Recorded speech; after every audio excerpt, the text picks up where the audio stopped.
Close your eyes, if you will, and let the modern world, with its hum of electricity and its sterile, plastic conveniences, simply dissolve.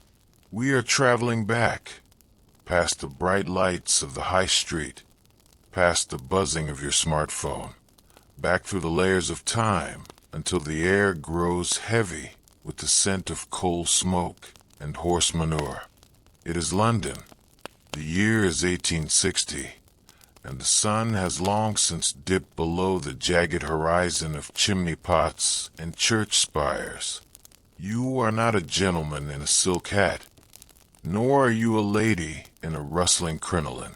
No, tonight, and for many nights to follow, you are a baker's apprentice, and your world is defined not by the sky, but by the ceiling of a cellar, a cramped, damp space beneath the feet of the bustling city. As we descend the narrow, slick stone steps into the bakehouse, you feel the temperature rise with every step. It is a thick, oppressive heat that clings to the back of your throat, tasting of fine white dust and scorched wood. The air here doesn't move. It sits, heavy and stagnant, like a physical weight on your shoulders. Can you hear it? The rhythmic, wet thwack of dough hitting a wooden trough, the low, guttering hiss of a gas jet that flickers against the damp walls, the scuttle of a beetle across a flour sack. This is the beginning of your day, though for the rest of the world, it is the middle of the night. The clock on the distant steeple of St. Paul's has just struck 11, and while the lords and merchants are turning in their feathered beds, your labor is only just beginning to simmer. You look around the room, illuminated only by the orange glow of the furnace door and that single, wheezing gas light. The walls were once whitewashed, perhaps, but now they are mottled canvas of gray soot and yellowing grease. There are no windows here, save for a small, barred grating at the very top of the wall, level with the street outside. Through it, you can see the occasional pair of boots passing by on the pavement above, the click-clack of a night watchman, the splashing of a carriage through a puddle. To them, you are invisible, a ghost in the foundations of the city, toiling in the dark to ensure that by 6 o'clock tomorrow morning, there will be a hot roll on their breakfast table. Your master, a man whose skin has been turned to a permanent shade of parchment by decades of flour dust, points toward the great wooden trough. It is a massive, coffin-like structure, carved from heavy oak and stained dark by the oils of 1,000 batches of bread. "Start the sponge," he mutters, his voice a dry rasp that sounds like sandpaper on stone. And so you begin.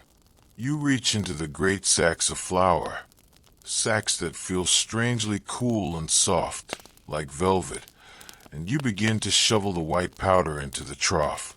The dust rises in a cloud, catching the light, swirling like miniature galaxies in the gloom. It gets into your hair, your eyelashes, your lungs. You cough a dry, hollow sound, but you do not stop. You cannot stop. You add the water, lukewarm, drawn from a cistern that you try not to think about too closely. You add the yeast, a frothy, fermented liquid that smells sharply of beer and decay. And then you plunge your arms in. The dough is cold at first, a sticky, cloying mass that clings to your skin, pulling at the fine hairs on your forearms. You push, you pull, you fold. This is the kneading, though it feels more like a wrestling match with a slow, heavy beast. Your muscles begin to ache almost immediately, a dull throb in the small of your back, a sharp pinch in your triceps, but the rhythm must be maintained. Fold, push, turn, fold, push, turn. The dough begins to warm under your touch, becoming smoother, more resistant. It is alive, in a way, a bubbling, breathing thing that demands your entire soul for the next several hours. As you work, the silence of the cellar is broken only by the master's occasional grunts and the sound of your own labored breathing. You find yourself drifting, your mind wandering through the labyrinth of your own exhaustion. You think of the fields of wheat far to the north, waving in the sunlight, a sun you haven't truly felt on your skin for weeks. You think of the flour itself. It looks so pure, doesn't it? So snowy and clean. But you know the secrets of the trade. You've seen the master fortify the cheaper sacks. A bit of alum to make the bread whiter and hold more water. A handful of chalk to stretch the weight. Perhaps even a dusting of bone meal. The public wants their bread white. They want it cheap, and they do not care what happens in the dark to make it so. The heat from the oven is intensifying now. The great oast, as the master calls it, is a cavernous brick maw that occupies the entire back wall of the cellar. It has been preheating for hours, fed by piles of coke and wood. When the door is cracked open to check the temperature, a spear of intense, searing light cuts through the gloom, turning the floating flour dust into embers of gold. You see the master's face in that light, deeply lined, sweat-streaked, his eyes red-rimmed from the smoke. He looks like a creature of the underworld, a smith forging not swords, but the very sustenance of life. He tosses a handful of flour onto the oven floor to test the heat. It browns instantly, filling the room with a toasted, nutty aroma that would be pleasant if you weren't so desperately hungry yourself. You realize, with a start, that you haven't eaten since yesterday afternoon, but there is no time for a meal. You grab a hunk of yesterday's crust, stale, hard as a cobblestone, and chew on it while you continue to work the dough. It tastes of dust and ash. Your hands are perpetually white, the flour baked into the very cracks of your skin, forming a sort of secondary hide. You wash them, of course, but the water in the bucket is soon a milky, gray sludge. It doesn't matter. In the Victorian bakehouse, cleanliness is a luxury for those who live above the floorboards. Down here, there is only the work, the heat, and the ever-present ticking clock of the rising dough. By 2 in the morning, the first batch is ready for the scaling. You take the massive mound of risen dough and begin to tear it into smaller pieces, weighing them on a rusted scale that groans with every movement. You must be precise. The master is a man who counts every farthing, and a loaf that is too heavy is a loaf that eats into the profit. You shape them, round Coburgs, long cottage loaves, small rolls, your fingers moving with a mechanical grace born of repetition. Your mind is almost entirely asleep now, operating on a sort of instinctual autopilot. You could do this blindfolded. You could do this in your sleep, and in a way you are. The exhaustion of a Victorian baker is not the simple tiredness of a long day. It is a profound, soul-deep lethargy that settles into the bones. You have been awake for 18 hours, and you will be awake for another 6. Your sleep, when it comes, will be in 2-hour snatches, curled up on a pile of empty sacks in the corner of this very room, where the mice will treat you as just another piece of furniture. You look at the sacks in the corner and envy them. They don't have to knead. They don't have to sweat. They simply exist. But the oven is ready. The master signals, and the peel, a long-handled wooden paddle, is brought forward. This is the most delicate part of the dance. You slide the loaves onto the peel, and the master, with a flick of his wrist, deposits them deep into the glowing heart of the oven. One by one, they disappear into the heat. The smell changes then. The raw, yeasty scent of the dough is replaced by the intoxicating, complex aroma of caramelizing sugars and baking crust. It is a smell that has lured humanity for millennia. But to you, it is merely the smell of the next stage of your labor. As the loaves bake, there is a momentary lull. You lean against a damp wall, your breath coming in shallow hitches. You listen. Above you, London is beginning to stir. The heavy thud of a brewer's dray, the distant, melodic cry of a chimney sweep, the first, tentative chirping of a sparrow in a soot-covered tree. The world above is waking up, preparing to face the day with the energy of the rested. They will walk past the bakery window, see the golden crusts, and think of nothing but their own appetite. They won't see the sweat that dripped into the trough. They won't see the cockroaches you chased away from the cooling rack. They won't see you. You think about the baker's itch, that red, weeping rash that has begun to bloom across your elbows. It stings in the heat, a constant, nagging reminder of the mites that live in the flour sacks. You rub your arm against your apron, but it only makes it worse. It is a mark of the trade, a brand of the cellar. Everyone in this room has it. The master has it so badly his skin looks like cured leather. It is simply the price of the bread. The master checks the first loaf. He thumps the bottom of it with a callous thumb. It rings hollow, a perfect sound. Out, he commands. And now the pace quickens. The peel flies in and out of the oven, bringing forth the golden, steaming bounty. You catch them, your hands protected only by a scrap of damp burlap, and hurry them to the cooling racks. The heat coming off the fresh bread is intense, a fragrant wave that momentarily clears the gloom of the cellar. For a second, just 1 second, you feel a flicker of pride. You made this. This beautiful, life-sustaining thing came from your sweat and your aching back. But then, you look at the mountain of empty sacks and the next pile of flour waiting to be sifted, and the pride is swallowed by the sheer, overwhelming scale of the task ahead. There are hundreds more to make. The fancy bread, the seconds for the poor, the rolls for the hotels.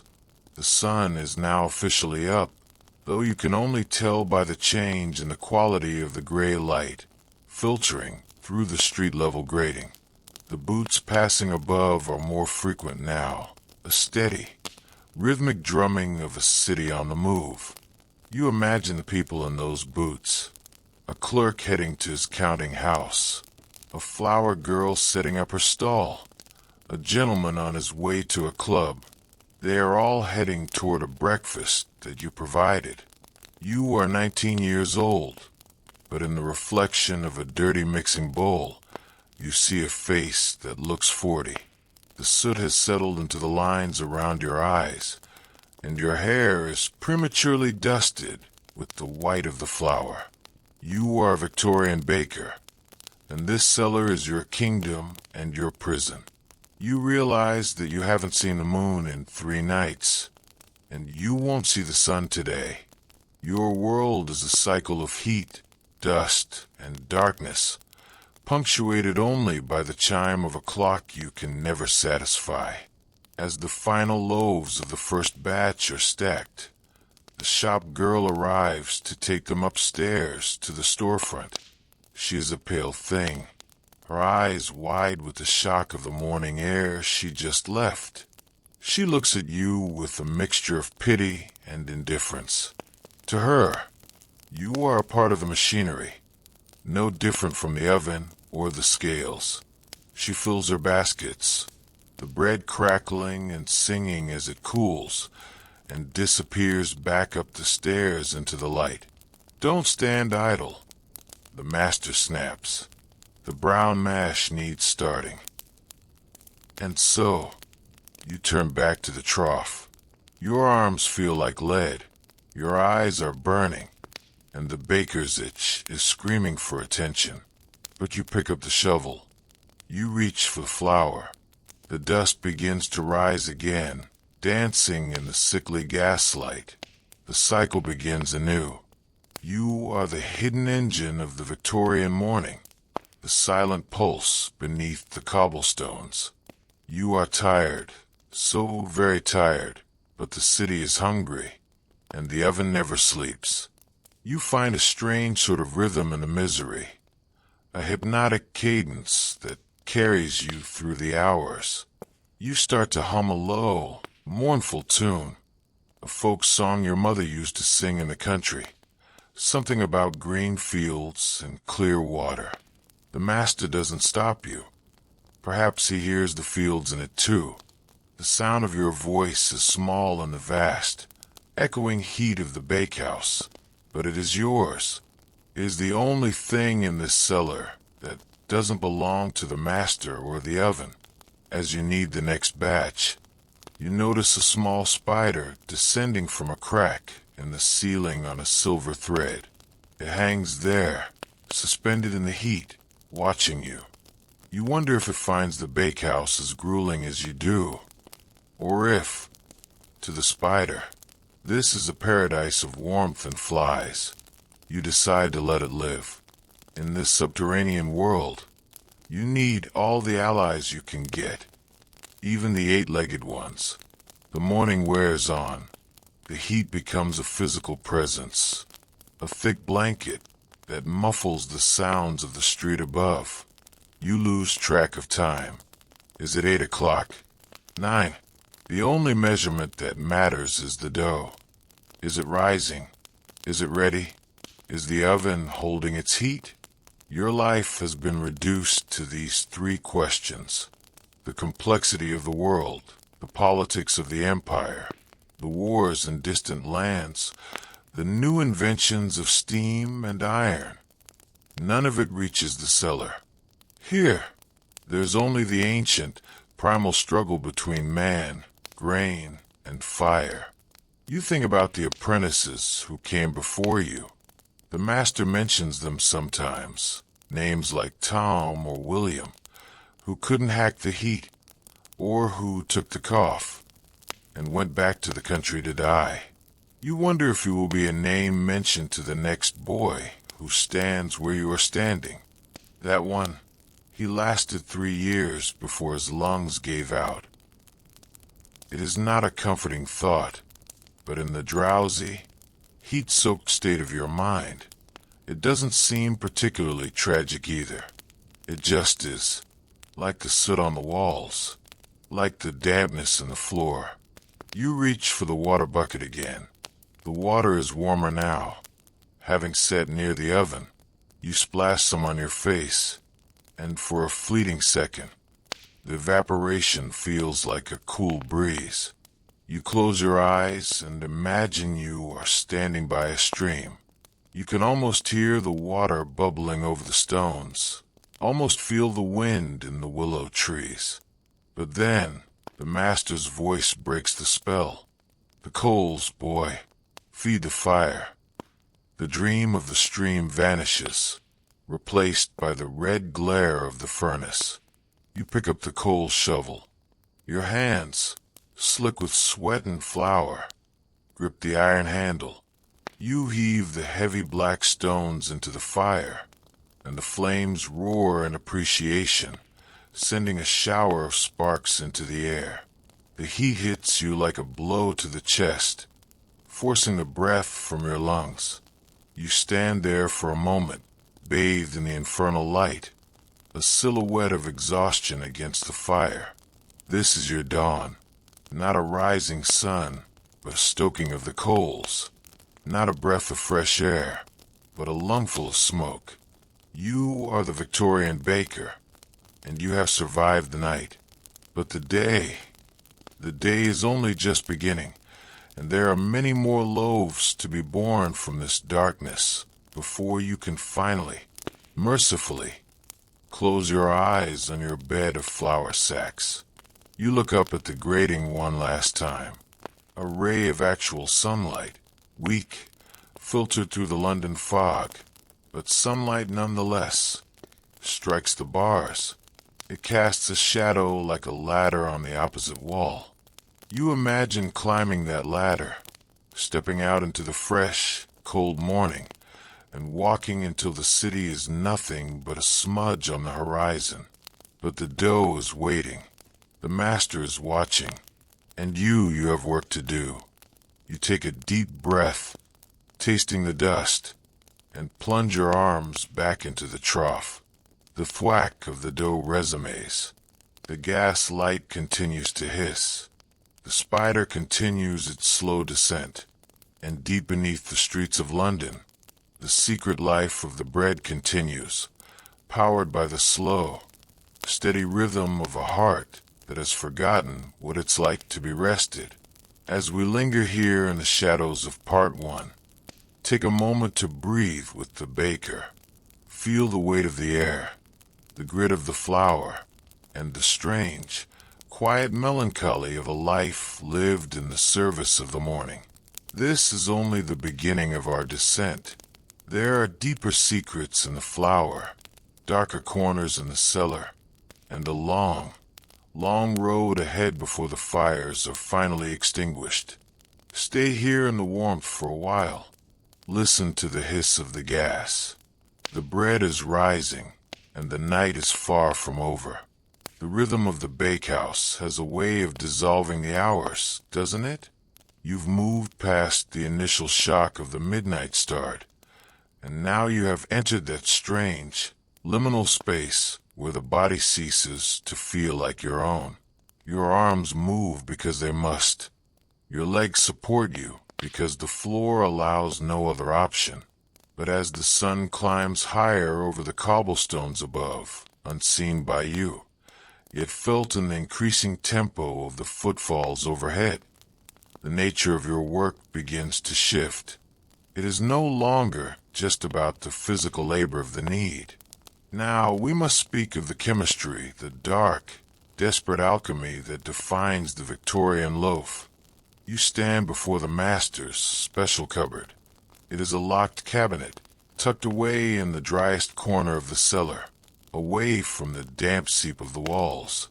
Only the master holds the key, and as he turns it, the metallic snick of the lock sounds like a secret being whispered. Inside are the additives, the improvers, as the trade journals might politely call them, though the newspapers would use a far more sinister word, adulterants. You look at the jars and the small, unmarked sacks.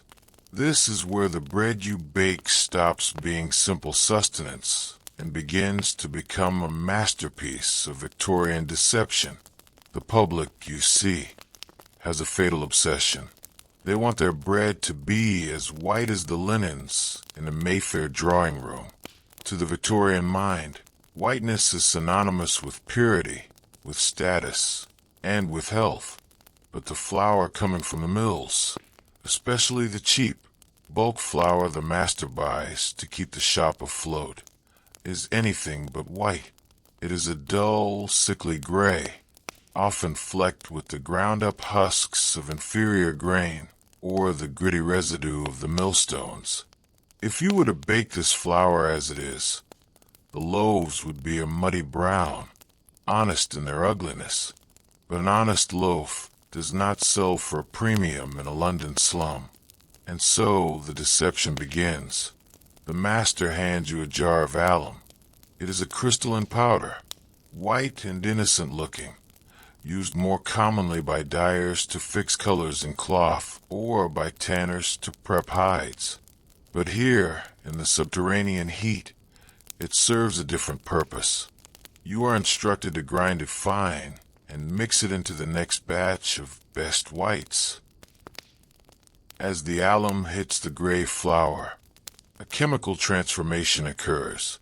It bleaches the dough, stripping away the natural color and replacing it with a ghostly, artificial pallor. It also allows the dough to hold more water, making the finished loaf feel heavier and firmer than it truly is. You are selling water and chemicals at the price of wheat.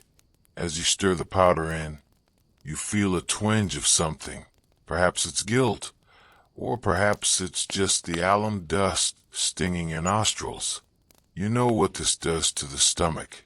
You felt the baker's cramp yourself after eating the shop's leftovers.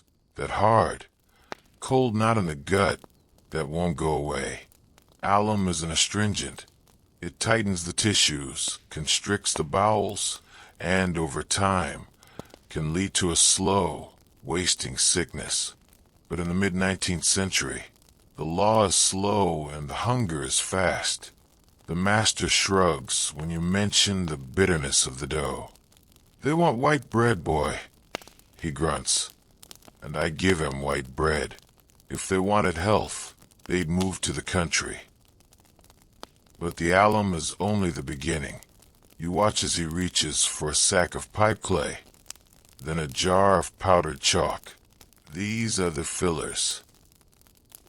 When the price of wheat rises due to a poor harvest or a disruption in the shipping lanes, the bread must still be sold for a penny. To keep the profit, the flour is stretched. You find yourself mixing ground-up beans, potato starch, and even finely pulverized plaster of Paris into the troughs. It makes the dough incredibly heavy, a dense, stubborn mass that fights your every move. It feels less like food and more like building material. You are not just a baker now. You are a mason, shaping the very bricks that will sit in the bellies of the poor. And then there are the bones. You've heard the rumors, the dark folklore of the trade that says the most unscrupulous bakers use ground-up bone meal to whiten the crumb. You look at the fine, gritty dust at the bottom of a bowl and wonder whose bones they might be. Are they from the cattle yards? Or are they older, unearthed from the crowded city graveyards to make room for the new dead? It's a chilling thought that passes through your mind like a cold draft, but the heat of the oven quickly pushes it back. In the Victorian bakehouse, there is no room for ghosts, only for the living who must work until they join them. You spend the next 3 hours in a haze of additives. The air is thick with the metallic tang of the alum and the chalky dryness of the clay. Your skin is coated in a layer of chemicals that no amount of scrubbing will truly remove. Every time you wipe the sweat from your forehead, you are essentially painting yourself with the ingredients of a poisoned loaf. You look at your reflection in a pail of water. Your eyes are sunken, your face a mask of white dust. You look like one of the very loaves you are creating, pale, processed, and prematurely aged. Let's move our attention to the fancy bread, the one part of the morning that requires a glimmer of artistry amidst the drudgery. These are the loaves for the middle-class tables, the twisted braids, the crusty cottage loaves with their Johnny top-knots, the delicate brioche. For these, the master allows a little more care. You use the better flour, though it too has its secrets. You brush the tops with a wash of egg and milk, luxuries you haven't tasted in weeks, to give them a golden, lacquered finish. As you shape a cottage loaf, pressing your thumb deep into the center to join the 2 rounds of dough, you think about the families who will eat it. You imagine a dining room with a heavy mahogany table, a lace cloth, and a silver butter knife. There will be tea, and perhaps a marmalade. They will tear into the bread, praising its lightness and its snowy interior, never imagining the man in the cellar who bled into the trough, or the chemicals that gave the bread its luster. There's a profound disconnect in this city, a gap between the producer and the consumer that is as deep as the Thames. You are the invisible servant, the man who lives in the dark so that they can live in the light. But even the fancy bread has its miseries. The master is obsessed with the bloom, that perfect, iridescent sheen on the crust. To achieve it, you have to maintain a specific, suffocating level of humidity in the bakehouse. You splash water onto the floor near the oven, creating clouds of scalding steam that rise up and envelop you. Your clothes, already damp with sweat, become sodden. The steam carries the scent of yeast and scorched flour, making the air almost thick enough to chew. You feel like you are drowning on dry land, your lungs struggling to find oxygen in a sea of vapor. And then there's the seconds. This is the bread for the truly desperate, the cheapest loaves, made from the sweepings of the flour room, the rebaked scraps of yesterday's failures, and the highest concentration of fillers. It is a gray, dense, sour-smelling mass. You shape it into rough rounds, not bothering with the grace of the cottage loaf. This bread isn't meant to be enjoyed. It is meant to stop the pangs of hunger for a few hours. As you handle it, you notice something moving in the dough. A maggot, a flour weevil.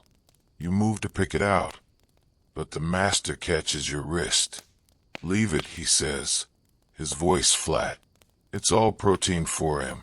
They won't notice it once it's baked hard. You pull your hand back, a cold shiver running down your spine despite the 90-degree heat. This is the reality of the greatest empire on earth. Its heart is built on a foundation of soot, and its people are fed on a diet of insects and alum. You look at the seconds and feel a sudden, sharp pang of kinship with the people who will eat them. You are all part of the same machine, all being consumed by the same insatiable hunger for profit. By mid-morning, the shop call begins. The front door of the bakery above opens and closes with a rhythmic thud-clack, and the sound of voices filters down the stairs. You can hear the high, piping voices of children asking for a penny roll, the sharp tones of housewives haggling over the weight of a loaf, and the occasional rumble of a carriage outside.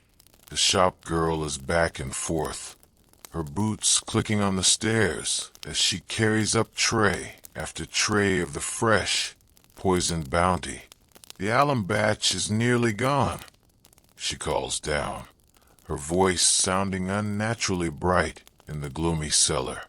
"They're loving the whiteness of it today." The master grunts, a small, twisted smile touching his lips. He looks at you, his eyes gleaming in the gaslight. "See, boy, the public knows what it wants.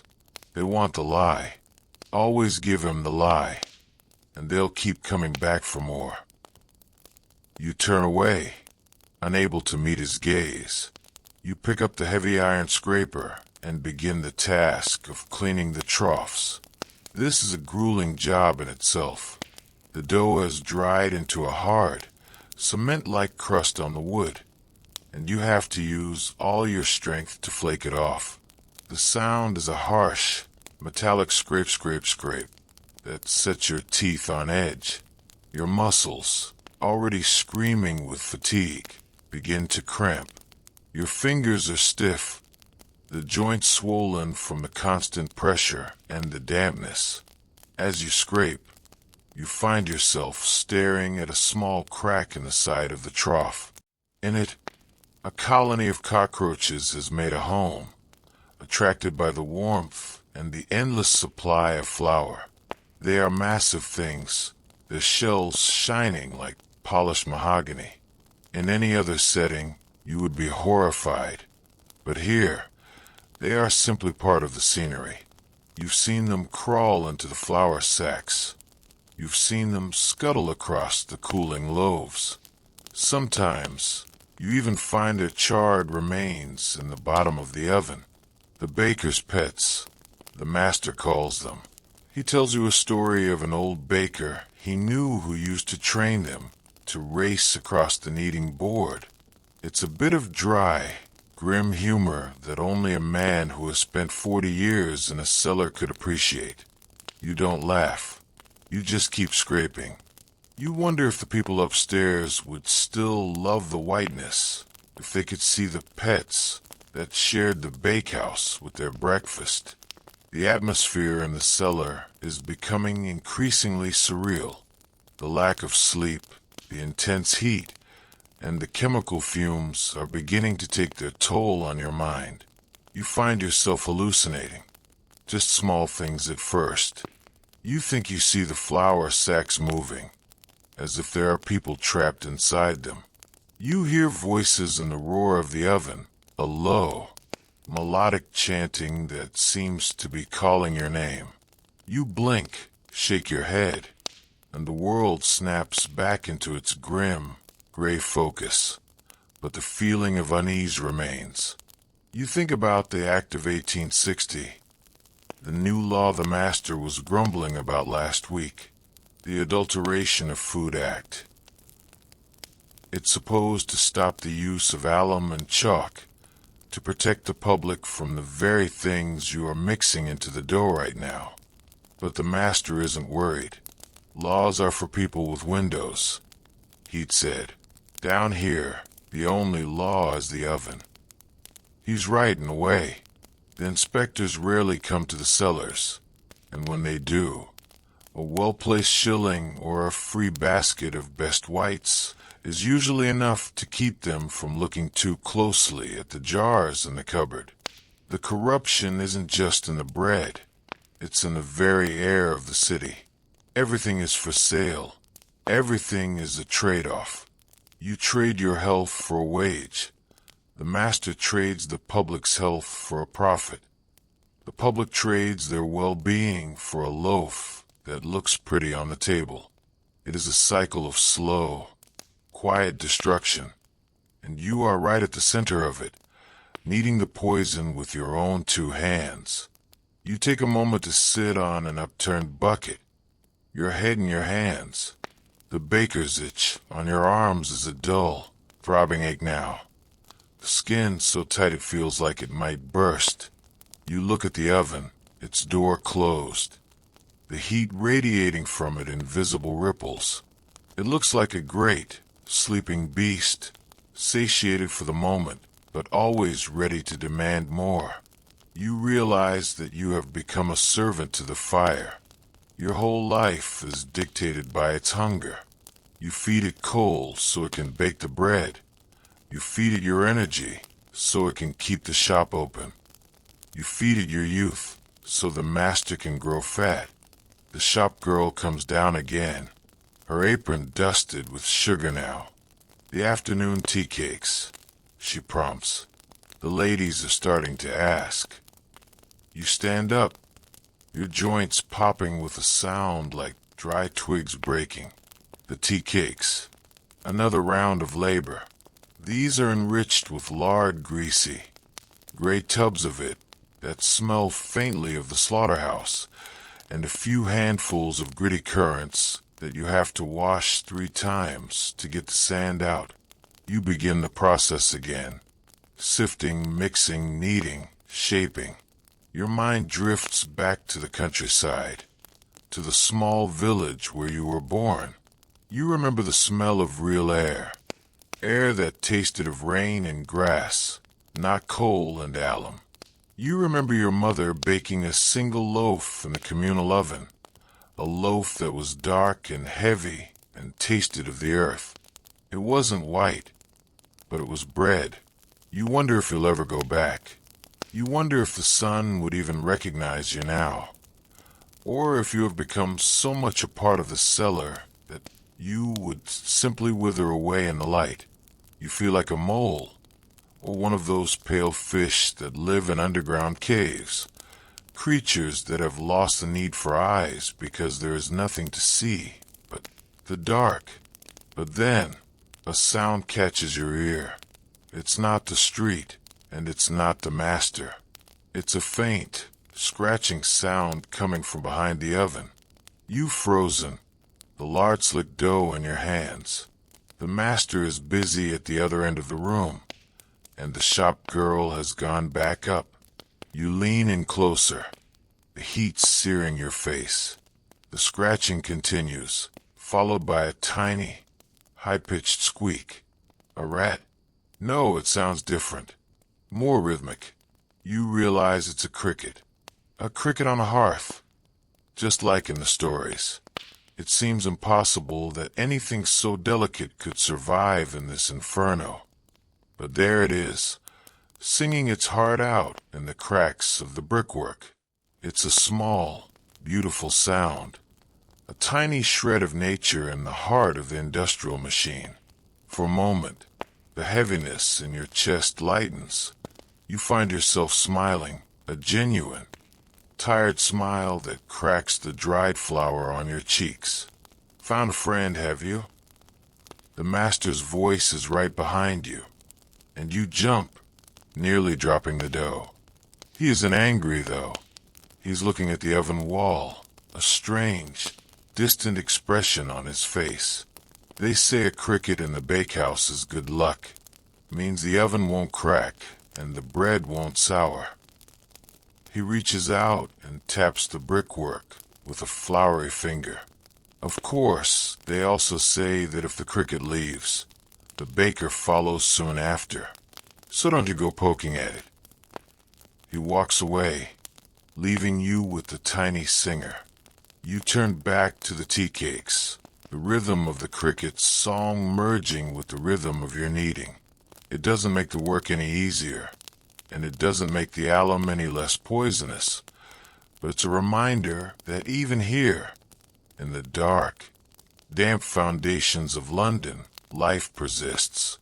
It's a small mercy, a tiny flicker of melody in the long, gray silence of the morning. The afternoon stretch is often the hardest. The initial adrenaline of the midnight start has long since vanished, and the second wind of the dawn has faded. This is the time of the sleepwalk, where the bakers move through their tasks like ghosts. You see the other apprentice, a boy even younger than you, literally nodding off while he stands at the cooling rack.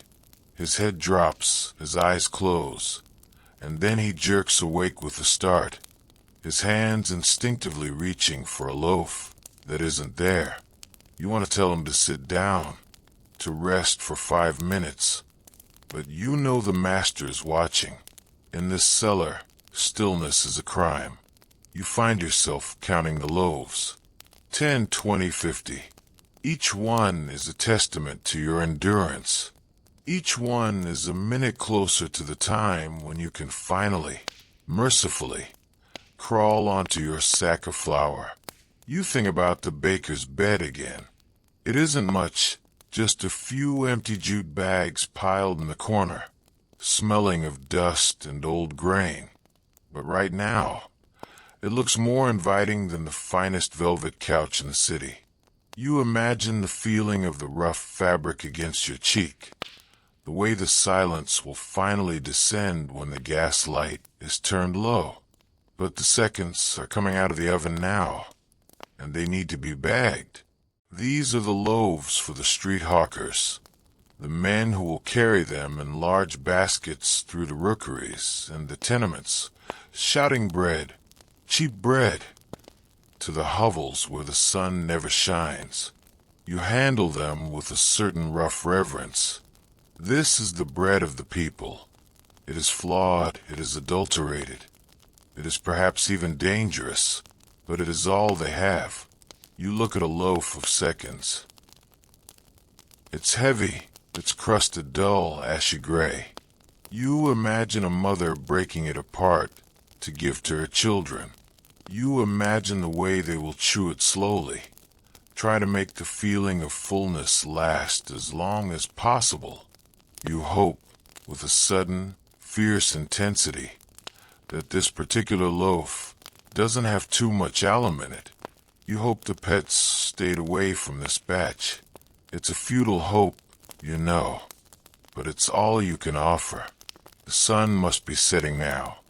The light from the street-level grating has turned a deep, bruised purple, and the shadows in the cellar are lengthening, stretching across the floor like long, spindly fingers. The evening rush is beginning above. More boots, faster now. The sound of people hurrying home to their firesides and their dinners. You wonder what it's like to have a home that isn't a cellar. You wonder what it's like to eat a meal you didn't have to bake yourself. Clean the flues. The master orders. This is the task you dread the most. The flues are the narrow chimneys that carry the smoke and soot away from the oven. Over the course of the day, they become choked with a thick, greasy layer of creosote and ash. To clean them, you have to reach deep into the dark, cramped spaces, scraping the soot away with a long-handled brush. The soot is fine, black, and incredibly invasive. It gets into your pores, your lungs, your very soul. By the time you're finished, you look like a coal miner. Only your eyes and teeth showing white against the blackness of your face. As you work, you feel the heat of the bricks through your thin shirt. The oven is still hot, a lingering, stubborn warmth that refuses to dissipate. You feel like you are being slowly smoked, like a side of bacon.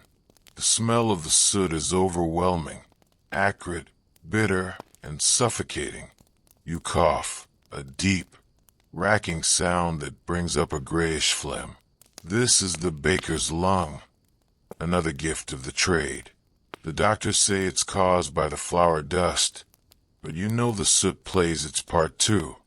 You finish the flues and stumble back to the main room, your legs shaking with exhaustion. The master is finally turning down the gas jets. The room plunges into a soft, orange-hued twilight, the only light coming from the dying embers in the oven. The silence is sudden and profound, broken only by the occasional crackle of the cooling bricks and the distant, fading song of the cricket. Right then, the master says, his voice uncharacteristically soft, "Get some rest. We start again at 11. 11. It's currently 6 in the evening. 5 hours. You have 5 hours of rest before the cycle begins again. You don't even bother to wash the soot from your face. You simply stumble over to your pile of sacks and collapse. The floor is hard. The sacks are lumpy. And the room is still 80 degrees. But as your head hits the jute, it feels like heaven. You lie there for a moment, listening to the city above. The sound of London is a distant hum, a sea of white noise that seems worlds away from your cellar. You think about the bread you made today, thousands of loaves that are now sitting in bellies all across the city.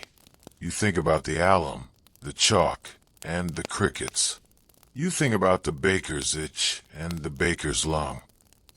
And then, slowly, mercifully, the darkness of sleep begins to pull at you. Just before you drift off, you hear it one last time, the faint, rhythmic chirp, chirp, chirp of the cricket on the hearth. It's a small, persistent sound, a promise that despite the soot and the poison, life goes on. You close your eyes, and the cellar dissolves. You are back in the fields of your youth, the wheat waving in the wind, the sun warm on your back. There's no alum here. There's no soot. There's only the bread of the earth and the long, golden silence of a day that never ends. Sleep now, baker. The oven is cooling. The dough is resting. And for a few brief hours, the world above can look after itself. You have fed the city. Now, let the darkness feed you. The transition from sleep to wakefulness in the life of a Victorian baker is not a gentle unfolding. It is a violent, Jarring return to a reality that your body has spent the last 5 hours trying to forget. There's no sunlight to nudge you awake, no birdsong to signal a new day. Instead, there's the heavy, rhythmic tolling of a distant church bell, 11 strokes that vibrate through the very foundations of the cellar, and the rough, calloused hand of the master shaking your shoulder. You wake with a start, the soot from the previous shift still clinging to your eyelids like a crust, and for a moment, you don't know where you are. Your mind is still in those golden fields of your dreams, but your lungs are already tasting the familiar, acrid tang of coal smoke and stale yeast. You sit up on your bed of jute sacks, and every joint in your body screams in protest. The baker's itch on your arms has dried into a tight, angry scab during your brief rest, and as you move, the skin cracks, a sharp sting that brings you fully into the present. The cellar is colder now, the oven is cool to a dull, pulsing warmth, and the shadows feel thicker, more permanent. The single gas jet is hissed back to life, casting a sickly, flickering yellow glow over the scene of your impending labor. It is a new day, or perhaps it is just a continuation of the old one. In the subterranean world of the Victorian baker, time is not a line, but a circle, a heavy, flour-dusted wheel that grinds you down a little further with every revolution. The sponge has sat long enough. The master mutters, not looking at you. He's already at the trough, his own movement stiff and mechanical. You stand up, your legs feeling like two pillars of lead, and stumble toward the water bucket. The water is freezing, a sharp shock to your system that finally clears the cobwebs from your brain. You splash it over your face, watching the gray, sooty runoff swirl into the bucket. You are 19 years old, and yet, as you catch your reflection in the rippling water, the person looking back at you has the weary, hollowed-out eyes of a man who has seen too many midnights and not enough dawns. Tonight, the air in the bakehouse feels different. It is heavier, wetter. A London fog is rolled in above, and the dampness is seeping through the brickwork, making the walls weep. The moisture reacts with the fine flour dust that coats every surface, creating a thin, slippery film on the floor. You have to move carefully, your boots sliding on the stone. This dampness is a curse for the baker. It makes the flour clump. It makes the yeast unpredictable, and it makes the heat of the oven feel like a wet towel draped over your face. You return to the great wooden trough, the kneading board, that will be your companion for the next several hours. You look at the mountain of flour, waiting to be sifted. Tonight, the master has bought a cheaper grade than usual. It is a dark, gritty gray, filled with tiny black specks of mill dust. You know what this means. More alum, more chalk, more labor to hide the truth. You pick up the sieve and begin the sifting. Shuck, shuck, shuck, shuck. The rhythm is hypnotic. You watch the white powder fall like snow into the trough, leaving behind the husks, the grit, and the occasional mummified insect. You think about the corn laws that were repealed some years back. The master still talks about them with a bitter edge to his voice. They were supposed to make bread cheaper, to bring in foreign grain and feed the hungry, and it worked in a way. There's more grain now, but it is often old, damp from the long sea voyage, and infested with weevils. The big loaf politicians promised is often a hollow shell, held together by the very chemicals you are about to mix. You realize that the quality of a man's life in this city is directly proportional to the quality of the grain he can afford. The wealthy eat the manchet, fine, wheaten bread that tastes of the sun. The poor eat the seconds, a gray, chemical-laden brick that tastes of the cellar. The kneading begins. This is the great task, the one that breaks the spirit of most apprentices before their first year is out. You have to move 400 pounds of dough by hand. You plunge your arms and up to the elbows. The dough is cold, a massive, sluggish weight that resists you. You push with your shoulders, using the weight of your whole body to turn the mass over. Full push, turn. Your breath comes in ragged gasps. Within 20 minutes, the sweat is pouring off you, dripping from the tip of your nose into the dough. You don't stop. You can't. If the dough sits too long, it will go sour, and the master's temper is a fire far hotter than the oven. As you work, you look at the master.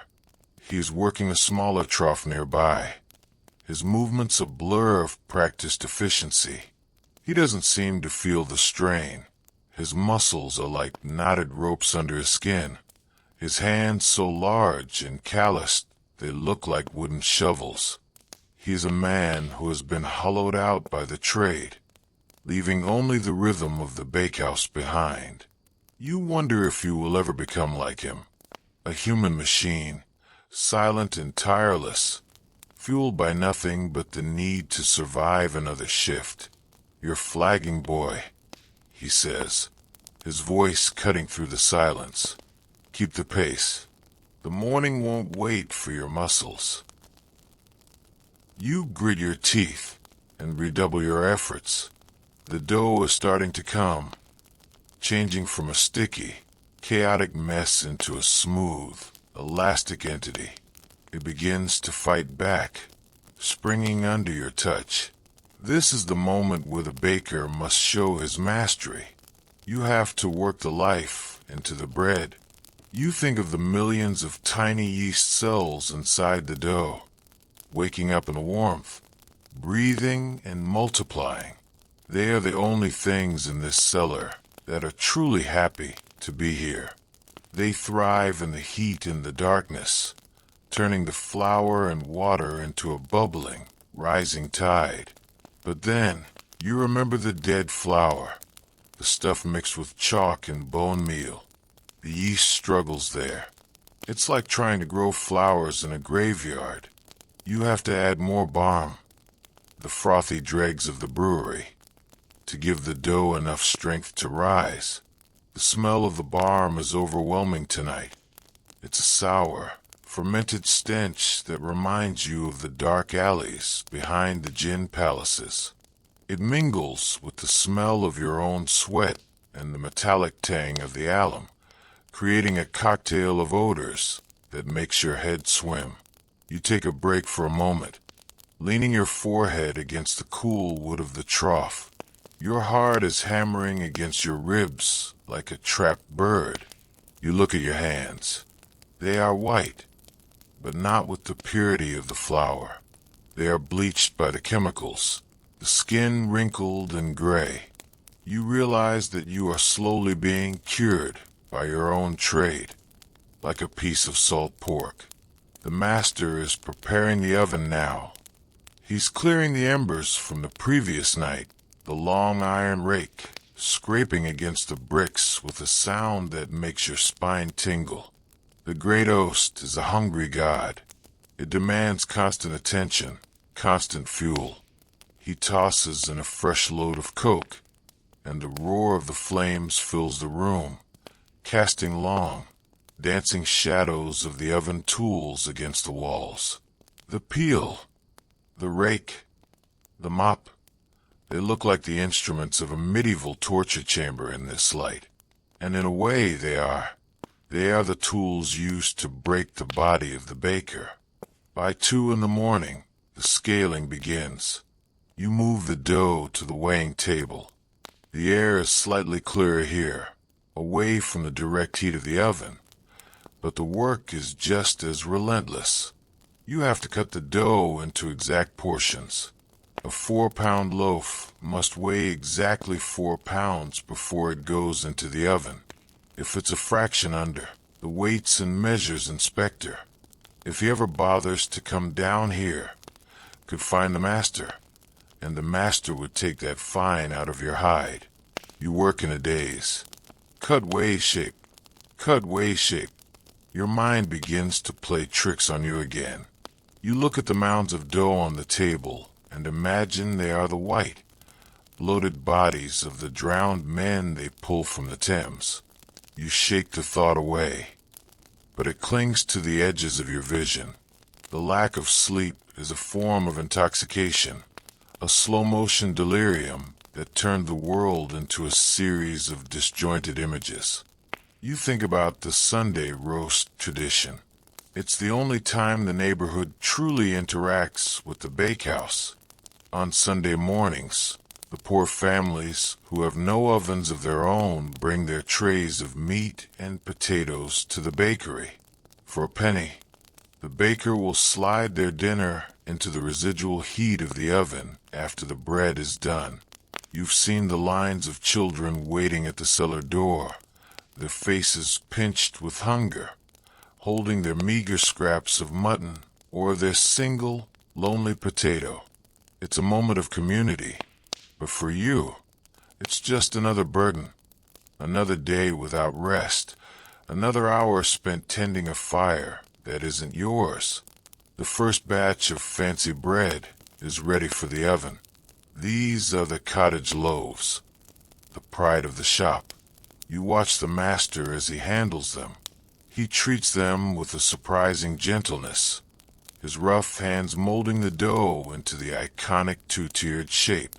He uses a small, sharp knife to score the tops, the slashing, which allows the bread to expand without bursting.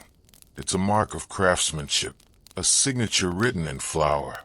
Even in this hellish cellar, there's a desire for beauty, a need to make something that looks as good as it might possibly taste. As the loaves go into the oven, the smell changes. The sourness of the yeast is replaced by the sweet, toasted scent of the crust. It's a smell that should be comforting, but to you, it's a countdown. It means the first part of the shift is ending and the second, more frantic part is about to begin. The London rolls must be ready by 5. The best whites must be out by 6. The seconds must be bagged by 7. You look at the clock on the wall. It's a heavy, brass-cased thing, its face yellowed by years of smoke. The ticking is a slow, steady pulse that seems to match the beating of your own heart. It's 3:30 a.m. In the world above, the first market wagons are beginning to rumble toward Covent Garden. The costermongers are waking up, preparing to shout their wares to the city. The mudlarks are heading down to the river to scavenge in the low tide. The city is a vast, interconnected machine, and you are the one who provides the fuel. Without the baker, the city stops. It's a thought that should bring pride, but instead, it only brings a sense of overwhelming exhaustion. You are 19 years old, and you feel like you have lived 100 years. You look at the master's back, the way it bows under the weight of the peel, and you wonder if there is any escape. You've heard stories of bakers who save their pennies and open their own shops, but you've also seen the master's ledger. You know the thin margins, the cost of the coal, the bribes for the inspectors, the fluctuations in the price of grain. The dream of ownership is just another kind of trap, a way to ensure you keep working until your lungs finally give out. The baker's lung. You cough, and a small puff of white dust escapes your lips.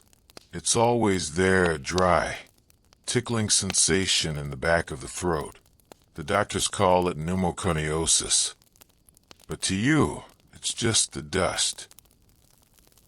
It's the flour you've inhaled over the years, settling in your lungs and turning them to stone. Every breath you take in this cellar is a trade, life for bread.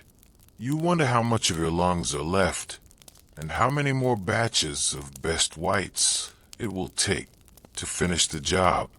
But the master is calling for the mop. The oven floor needs to be cleaned of the ash and charred bits of dough from the last batch. You take the long pole with the wet cloth attached to the end and thrust it into the heat. The water sizzles and pops, sending up a cloud of steam that smells of scorched wood. You move the mop in a rhythmic, circular motion, scrubbing the hot bricks. The heat is so intense it singes the hair on your knuckles. But you don't flinch. You've become immune to the small pains. They are just background noise to the great, overarching ache of your existence. The London rolls are next. These are small, delicate things, meant to be eaten while still warm. You have to shape them quickly, your fingers flying across the table. 1, 2, 3, tuck, 1, 2, 3, tuck. You work with a mechanical precision that is almost beautiful to watch. The dough is warm now, having set near the oven, and it feels like soft, living skin in your hands. For a moment, you feel a connection to the material. You are the creator, the one who gives form to the formless. But then, the master barks an order, and the connection is broken. You are just a labor again. The shop girl arrives at 5 o'clock. She brings with her a gust of cold, wet London air that feels like a miracle in the stifling cellar. She is shivering, her shawl wrapped tight around her shoulders. She looks at you, and for a second, there's a flicker of something in her eyes. Pity? Recognition? She knows what it's like to work for the master, though her labor is in the light and yours is in the dark. She begins to load the baskets, her movements quick and nervous. "It's a bad one out there today," she says, her voice trembling. The fog is so thick you can't see her own hand. The wagons are all backed up at the bridge. The master doesn't look up. "The wagons can stay at the bridge," he says, "as long as the customers find their way to the door. Move that tray of rolls, boy. They're cooling too fast." You move the tray, your muscles protesting every inch of the way. The seconds are the final batch. You watch them go into the oven, the gray, chemical-heavy loaves that will feed the tenements. You think about the Adulteration Scandal that was in the papers last year. A chemist had tested the bread from 10 different bakeries and found alum in all of them, and lead in 2. Lead. You look at the gray dough and wonder if there's lead in this batch. You hope not. You hope the master isn't that desperate. But you also know that lead makes the bread heavy, and weight is money. The final 2 hours of the shift are a blur of heat and activity. The oven is being emptied. The racks are being filled. The floor is being swept. You move like a ghost through the steam and the smoke. Your mind has completely detached from your body now. You are observing yourself from a distance, a small, soot-covered figure struggling with a heavy basket, a boy with the face of an old man, a servant of the fire. At 7 o'clock, the master finally stops. He wipes his hands on his apron, leaving 2 white streaks on the dark fabric. He looks at the mountain of bread you've produced. Hundreds of loaves, thousands of rolls. It is a monumental achievement of human labor, a testament to what a man can do when he has no other choice. "Right," the master says. "Clean the troughs. Then you can sleep." You don't even have the strength to nod. You pick up the scraper and begin the long, slow process of cleaning the wood. The sound of the metal on the oak is the only sound in the now quiet cellar. The master has gone upstairs to open the shop, and the shop girl is busy with the first customers. You are alone with the cooling oven and the baker's pets scuttling in the shadows. You finish the cleaning and collapse onto your pile of sacks. You don't even take off your boots. You just lie there, your eyes wide open, staring at the soot-covered ceiling. You can hear the sounds of the city above, the horses, the shouts, the bells. It sounds like a different world, a world you have no part in. You are the foundation, the hidden labor that makes that world possible.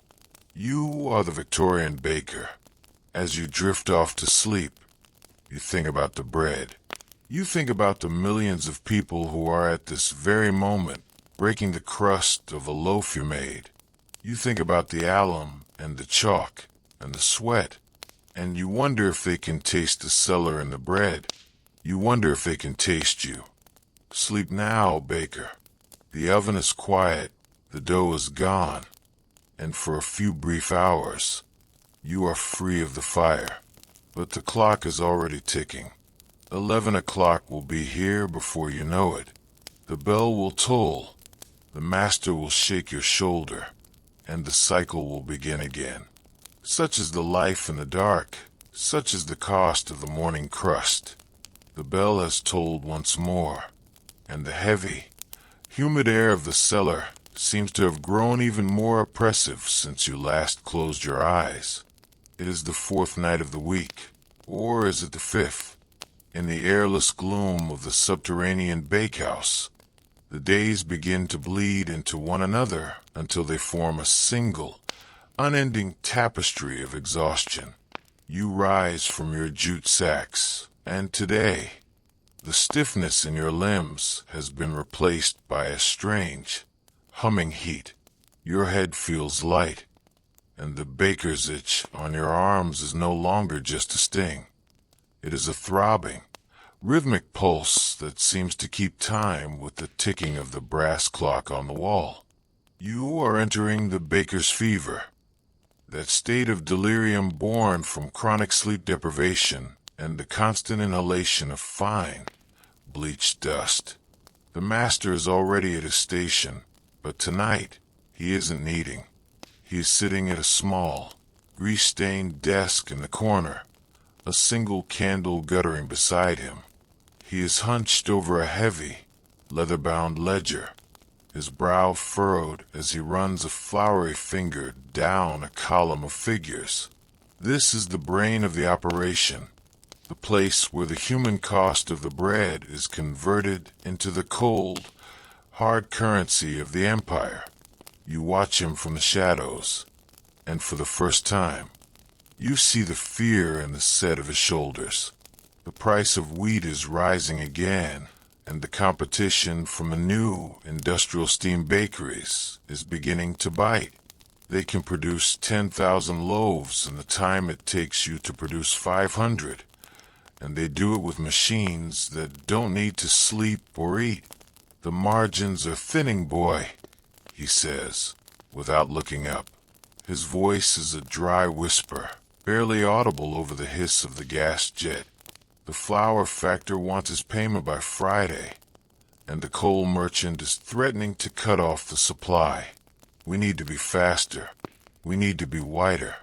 We need to be cheaper. You move to the trough, but the weight of his words feels heavier than any sack of flour. You realize that your survival, your very place on those jute sacks, is tied to the survival of this crumbling cellar.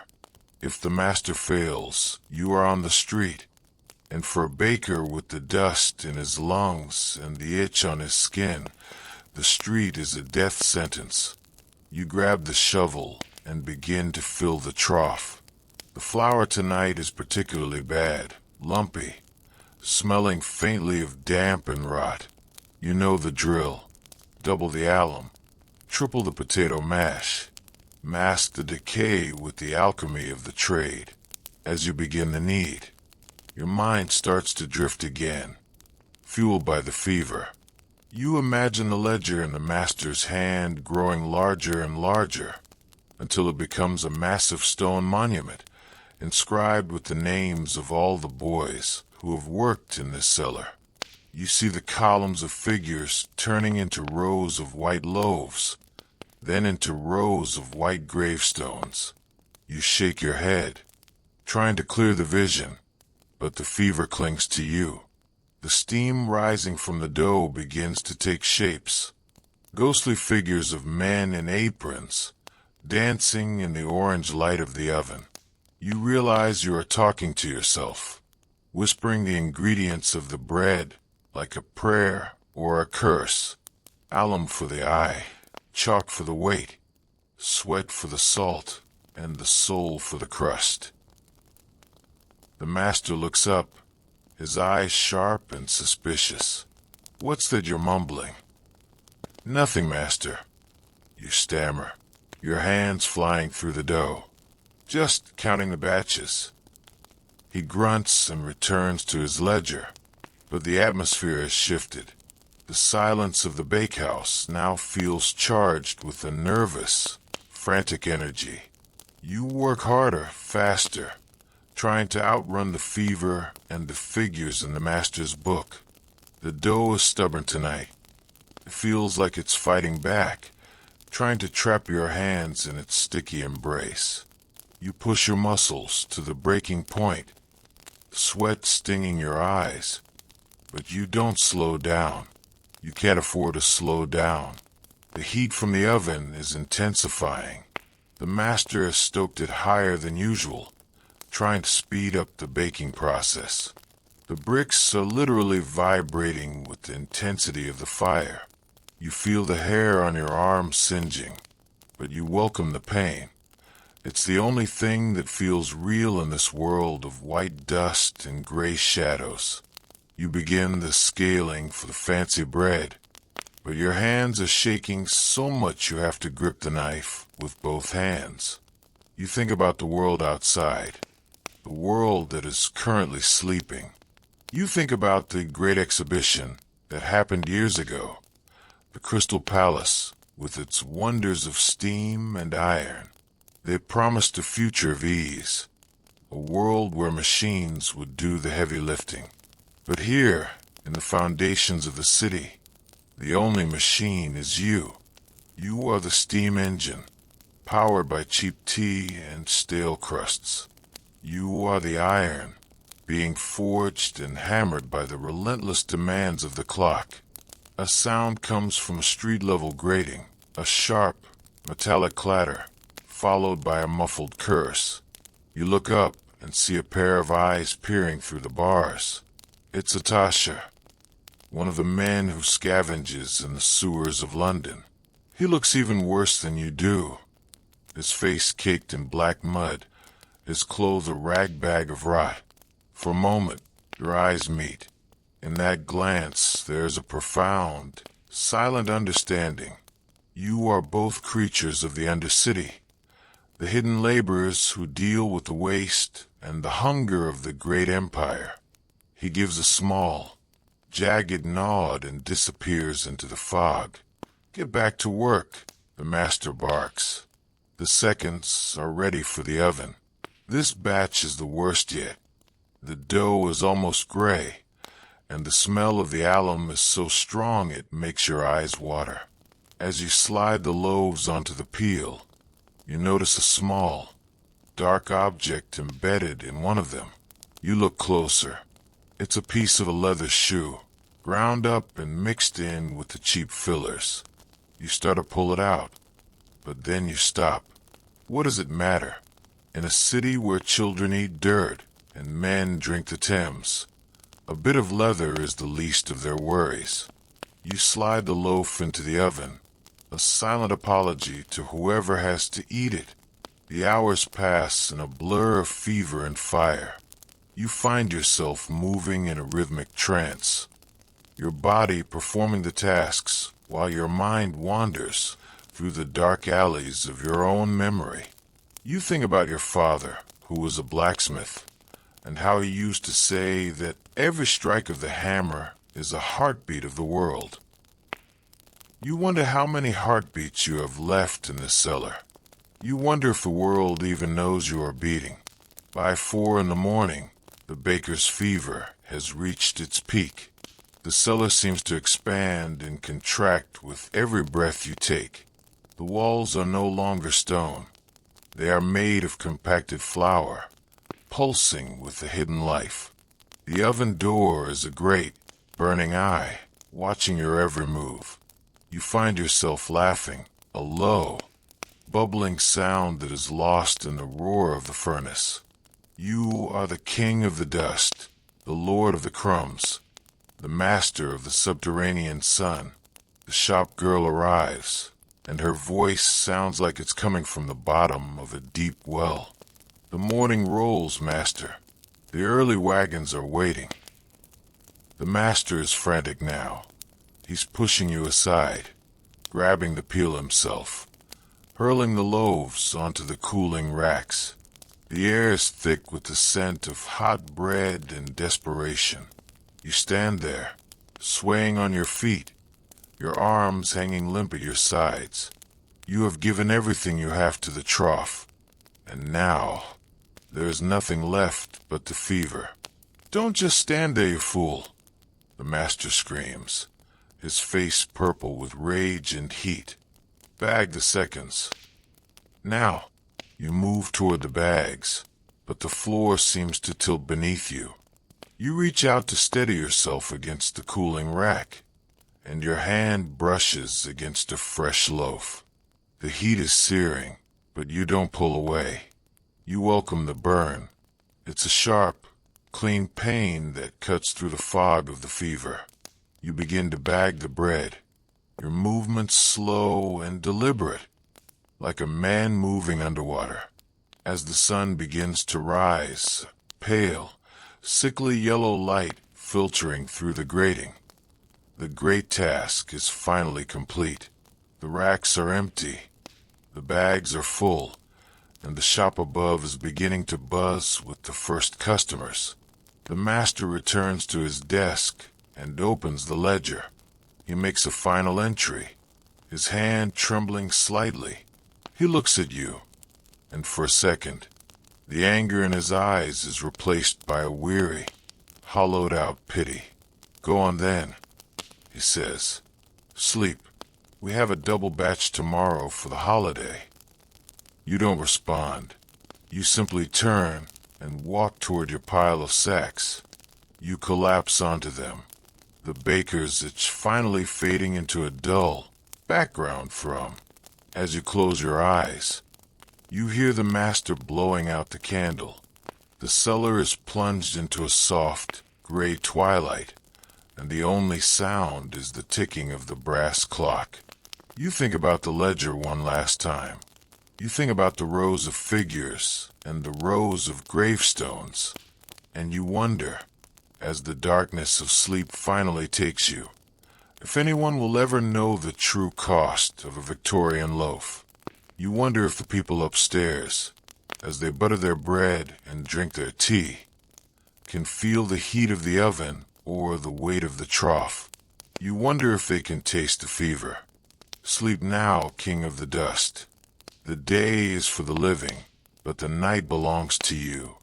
The oven is cooling, the dough is resting, and for a few brief hours, the ledger is closed. But the clock is already ticking, and the bell will toll again. Such is the life in the dark, such is the weight of the morning crust. The fifth night begins not with a sound, but with a sensation, a cruel, persistent crawling across the skin of your forearms that pulls you upward from the depths of a dreamless, leaden sleep. You are awake before the master even touches your shoulder, your fingers already mindlessly raking at the inflamed ridges of flesh on your elbows. This is the baker's itch, the vocational mark that identifies your kind in every tavern and tenement in London. To the doctors in the journals, it is psoriasis or eczema, but to you, it is a living thing. It is the result of 10,000 hours of fine flour dust wedging itself into your pores, mixed with the abrasive bite of the salt and the constant, weeping moisture of subterranean heat. You sit up, and the air feels thicker tonight, almost granular. The dust has settled over you like a second skin while you slept, a pale shroud that makes you look like a statue carved from salt. You shake your head, and a fine mist of flour falls from your hair. As you stand, the itch flares into a burning heat. You look down at your arms and flickering gaslight. The skin is angry, red, and mapped with silver scales, where the flower mites have made their home. They are invisible to the naked eye, these tiny hitchhikers from the grain silos of the world, but you feel them. You feel their microscopic movements as they feast on the dampness of your labor. You are not just a baker. You are an ecosystem, a host to 1,000 tiny lives that thrive in the very conditions that are slowly eroding your own. The master is already at the troughs, but he is moving with a strange, frantic energy tonight. The seconds were short yesterday. He barks, his voice cracking. The hawkers were complaining of the weight. We need more bulk. Fetch the potato tubs. You stumble toward the back of the cellar, where the boiled potatoes sit in great, slimy heaps. This is the secret filler of the Victorian trade, the cob. You begin to mash them, the cold, gray starch squelching between your fingers. It is a revolting task. The smell of fermenting tubers mixing with the ever-present scent of scorched coal. You add this mash to the flour, watching as the dough becomes heavy, wet, and increasingly difficult to manage. This is how the master cheats the scales. The potato starch holds water like a sponge, adding weight without the cost of grain. It makes for a loaf that feels substantial in the hand, but turns into a sour, gluey mess in the mouth within hours of leaving the oven. As you return to the kneading, your mind fixates on the itch. You find yourself working the dough with a rhythmic, desperate intensity, trying to use the friction of the flour to scrub your skin clean. But it is a futile effort. The more you work, the more the dust enters your pores. The more you sweat, the more the mites rejoice. You think about the apothecary's ointment you bought with your last 3 pence, a foul-smelling grease made of lard and sulfur. It had promised relief, but it had only turned your skin into a sticky trap for more dust. In this cellar, there's no medicine but the fire, and no relief but the eventual, permanent sleep. You look around the room, your senses heightened by the irritation of your skin. The shadows in the corners seem to be moving. At first, you think it is the flicker of the gas light, but then you see them. The baker's pets are out in force tonight.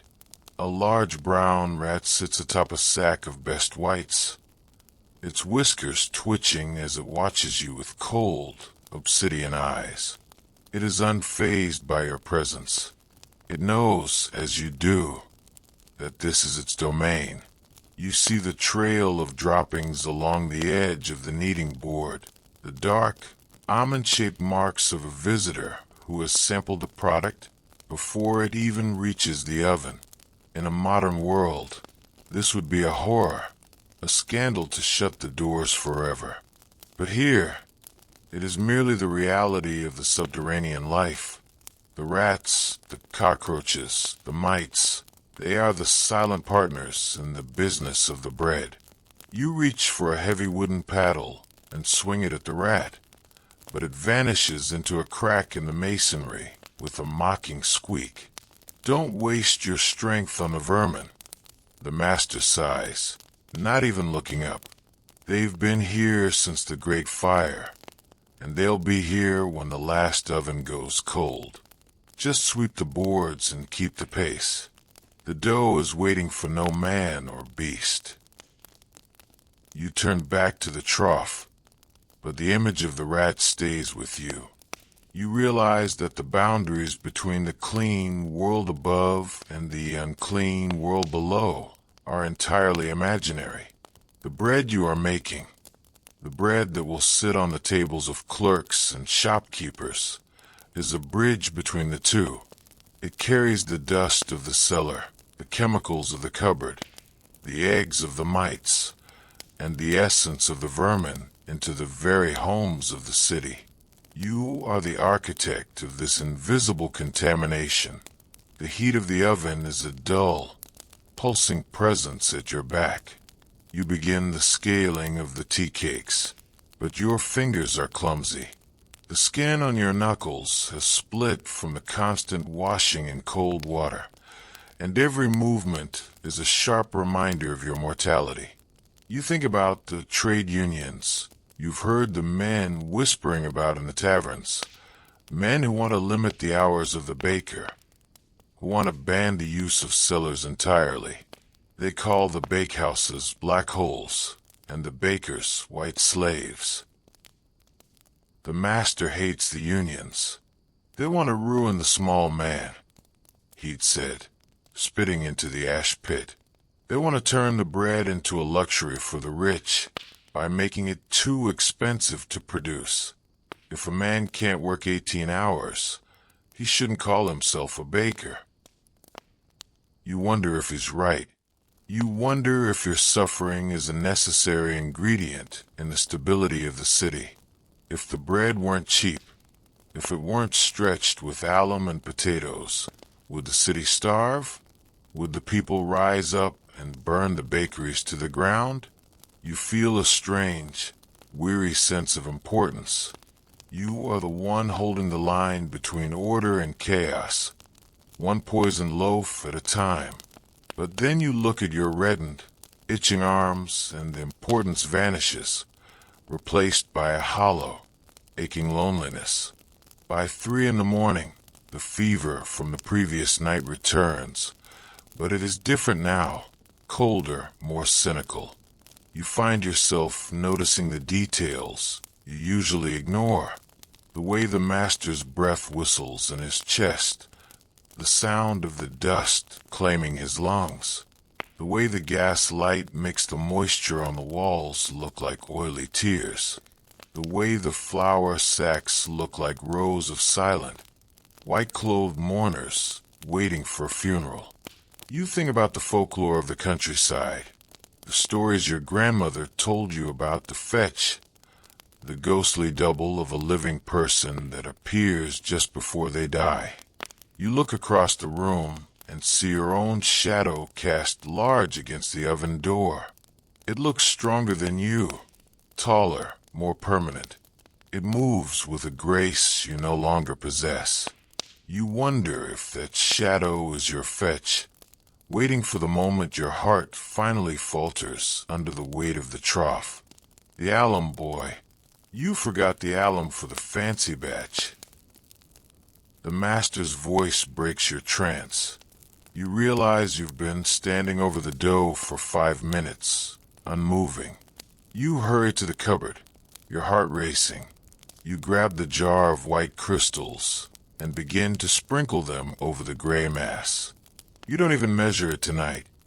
You just pour. The more the better. Make it white. Make it beautiful. Hide the gray of the rot and the brown of the potato. As you mix the chemical in, you feel a sudden, sharp pain in your chest, a tightness that feels like a heavy hand pressing down on you. You gasp for air, but the air is only flour and smoke. You lean against the trough, your head swimming. The baker's lung is making its move.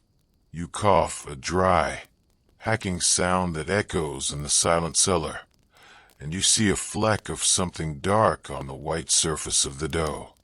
You quickly fold it in, hiding the evidence of your own decay within the bread. The master doesn't notice. He is busy with the peel, sliding the first batch of seconds into the oven. The roar of the fire is a comfort tonight. It is the only thing that feels powerful, the only thing that doesn't itch or ache. You watch the flames, and for a moment, you imagine yourself stepping into the oven, becoming one with the heat, being consumed until there is nothing left but ash. No more flour, no more mites, no more master, just the clean white heat.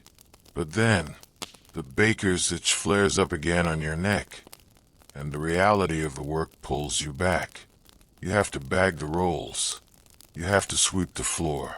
You have to prepare for the Sunday rush. You find yourself moving with a grim, mechanical determination. You are a ghost, and ghosts do not stop until the sun tells them to. The shop girl arrives at her usual time, but she looks different today. Her eyes are red, and she is dabbing at her nose with a handkerchief. "My brother," she whispers when the master is out of earshot. "He's got the wasting. The doctor says it's the stomach rot. He's only 10. You look at the basket of best whites she is holding. You look at the ghostly, artificial whiteness of the crust. You know what the wasting is.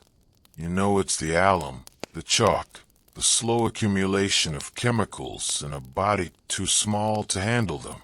You want to tell her. You want to scream at her, throw the bread into the street. But you don't. You can't.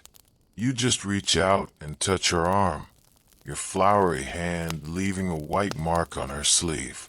"I'm sorry," you say, your voice sounding like it belongs to someone else. She nods, a single tear tracing a path through the dust on her cheek, and disappears up the stairs. You are left alone with the master and the oven. You realize that you are not just a victim of this system. You are an accomplice. Every loaf you bake, every chemical you mix, is a blow struck against the very people you are supposed to feed. The itch on your arms feels like a brand, a mark of your guilt. The final 2 hours of the shift are a nightmare of sound and light. The oven is a screaming maw. The master is a shouting specter, and the bread is a mounting tide that threatens to drown you. You work until your hands are numb, until your mind is a blank slate, until the world is nothing but the rhythm of the trough and the heat of the fire. When the clock finally strikes 7, you don't even wait for the master's permission. You stumble to your pile of sacks and collapse. You don't care about the rats. You don't care about the mites. You don't even care about the itch. You just want the darkness to take you. As you drift off, you hear the master talking to someone at the cellar door.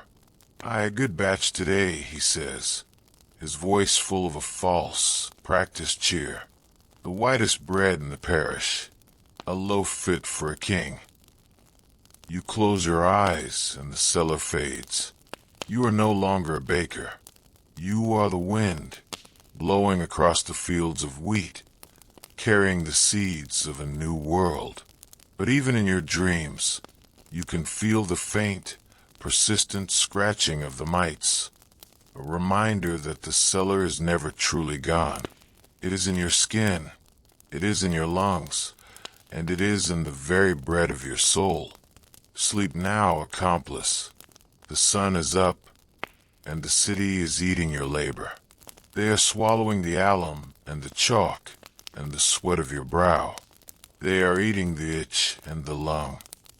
And they will never know the name of the man who died a little bit every night just to make their breakfast look pure.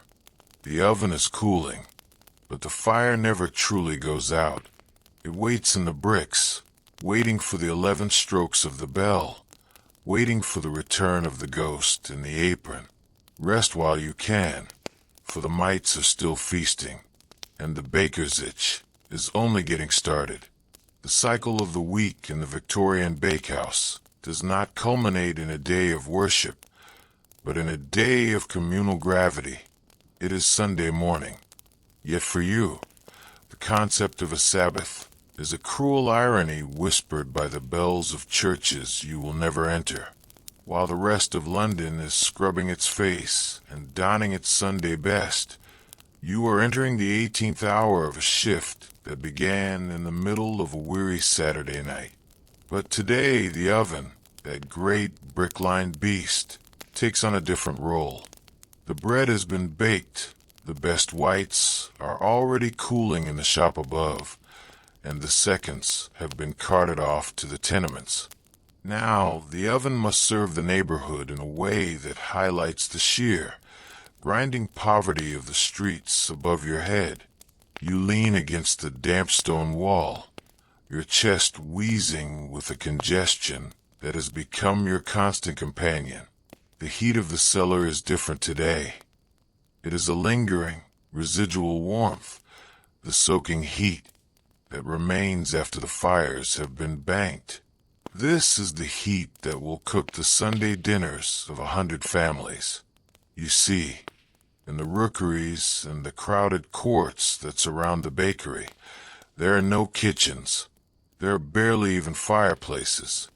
A family of 6 might share a single room with nothing but a small brazier for warmth. To roast a piece of meat is an impossibility, an extravagance of fuel they cannot afford. And so they come to you. The parade of the trays begins at 10 o'clock. You hear the cellar door creaking open, and the sound of many feet on the stone steps.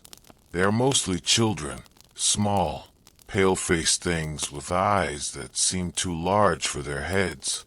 They carry metal trays, or sometimes just cracked ceramic dishes, containing the centerpiece of their week. You look at what they bring.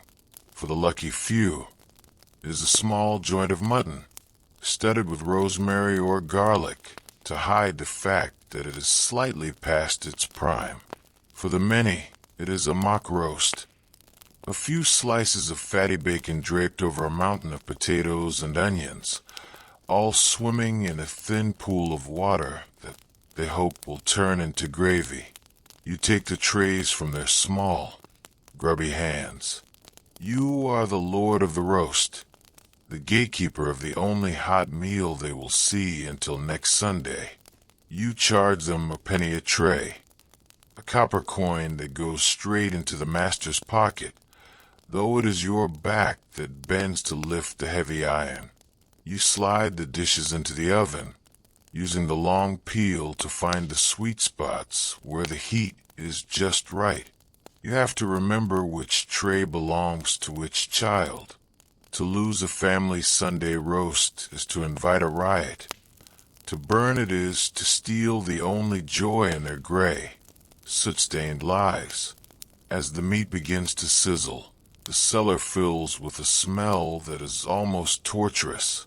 Gone is the dry, dusty scent of the flour. In its place is the rich, heavy aroma of rendering fat and browning onions. Your stomach, hollowed out by a diet of stale crusts and weak tea, begins to ache with a sharp, physical pain. You watch the juices bubbling in the pans, the steam rising to meet the soot on the ceiling.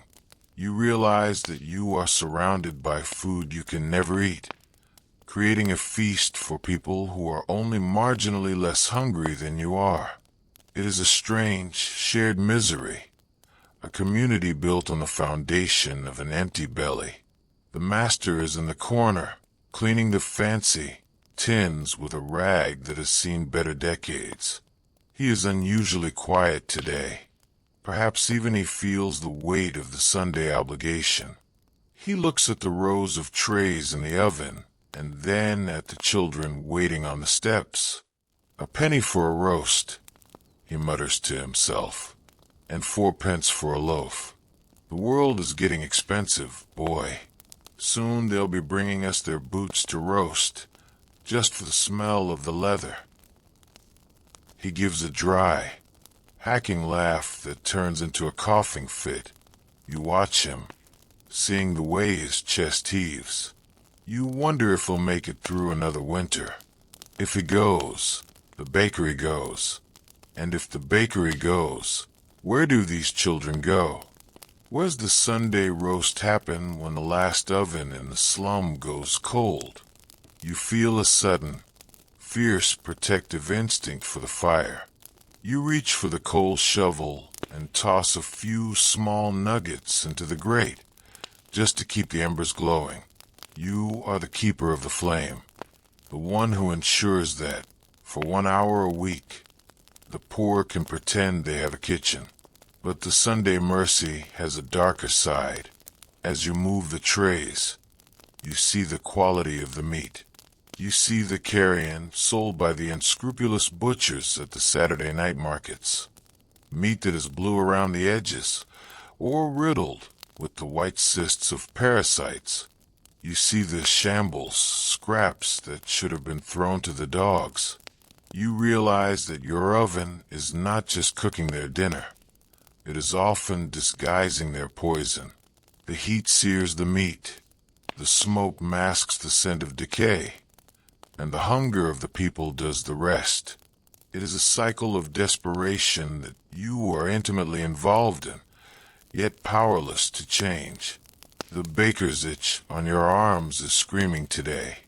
The humidity from the roasting meat is different from the steam of the bread. It is a greasy, heavy moisture that clings to your skin and clogs your pores. You rub your arms against your apron, but the fabric is already saturated with flour and lard. You feel like you are being basted yourself, a human roast in the belly of the city. You look at the baker's pets, the rats, and notice they are bolder today. They are lured by the smell of the fat, their shadows darting behind the flour sacks as they wait for a tray to be momentarily unattended. You keep the peel close, a silent warning to the vermin that this feast is not for them. By noon, the great return begins. The children come back, their faces glowing with the anticipation of the meal. You pull the trays out, the meat now brown and crackling, the potatoes swimming in a golden, shimmering fat. You hand them back, and for a moment, the cellar is filled with a genuine, heartfelt gratitude. "Thank you, Baker," a small girl whispers as she takes her tray of bubbling bacon and cabbage. She holds it like a holy relic, her eyes fixed on the steam as she navigates the slick stone steps. You watch them go, and the silence that follows is heavier than the noise. The cellar feels empty, the residual heat fading into a damp, chilling cold. The Sunday service is over. The rest you were promised is finally here, but it is a hollow thing. You have 4 hours before you have to start the Monday sponge. 4 hours to wash the grease from your skin, to clear the soot from your lungs, and to find a sleep that isn't haunted by the smell of meat you can't have. You go to the water bucket and scrub your hands. The water is gray and oily now, reflecting the flickering gas jet. You look at your face in the reflection. You are covered in a layer of soot, flour, and grease, a composite of the Victorian trade. You look like a charcoal sketch of a human being, a figure drawn in the shadows of the Industrial Revolution. You think about the blue books, the government reports that are starting to investigate the conditions of the bakehouses. You've heard that some of the inspectors are horrified by what they find in the cellars. They talk about the moldy walls, the sewage seepage, and the stagnant air. They call for the abolition of night work. They say a man shouldn't have to live like a mole. You imagine a world where you work by the light of the sun, where the bakehouse is above ground, with windows and fresh air. It sounds like a fairy tale, a story told to children to make them go to sleep. In your world, the only light is the gas jet, and the only air is the breath of the oven. You realize that the people who write the reports don't understand the Sunday roast. They don't understand that the misery of the baker is the only thing keeping the misery of the neighborhood at bay. You walk over to your pile of jute sacks. They smell of old potatoes and dampness today, but you are too tired to care. You collapse onto them, your heart thudding a slow, heavy rhythm against the floorboards. You can hear the bells of the afternoon service ringing out across London. They sound like they are coming from another planet. You close your eyes, and the smell of the roast mutton lingers in your nose, a ghost of a meal that was never yours. You think about the Monday morning that is waiting for you. The great need will begin at midnight.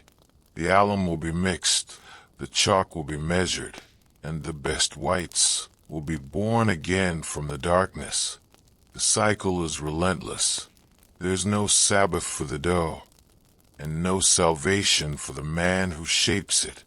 You are the Victorian baker, and your rest is just a brief pause between the roast and the rise. As you drift into a fitful sleep, you hear a sound from the oven. It's a low, metallic groan, the sound of the bricks cooling and contracting. It sounds like the cellar is sighing, a weary, ancient sound that echoes your own exhaustion. You are part of the masonry now.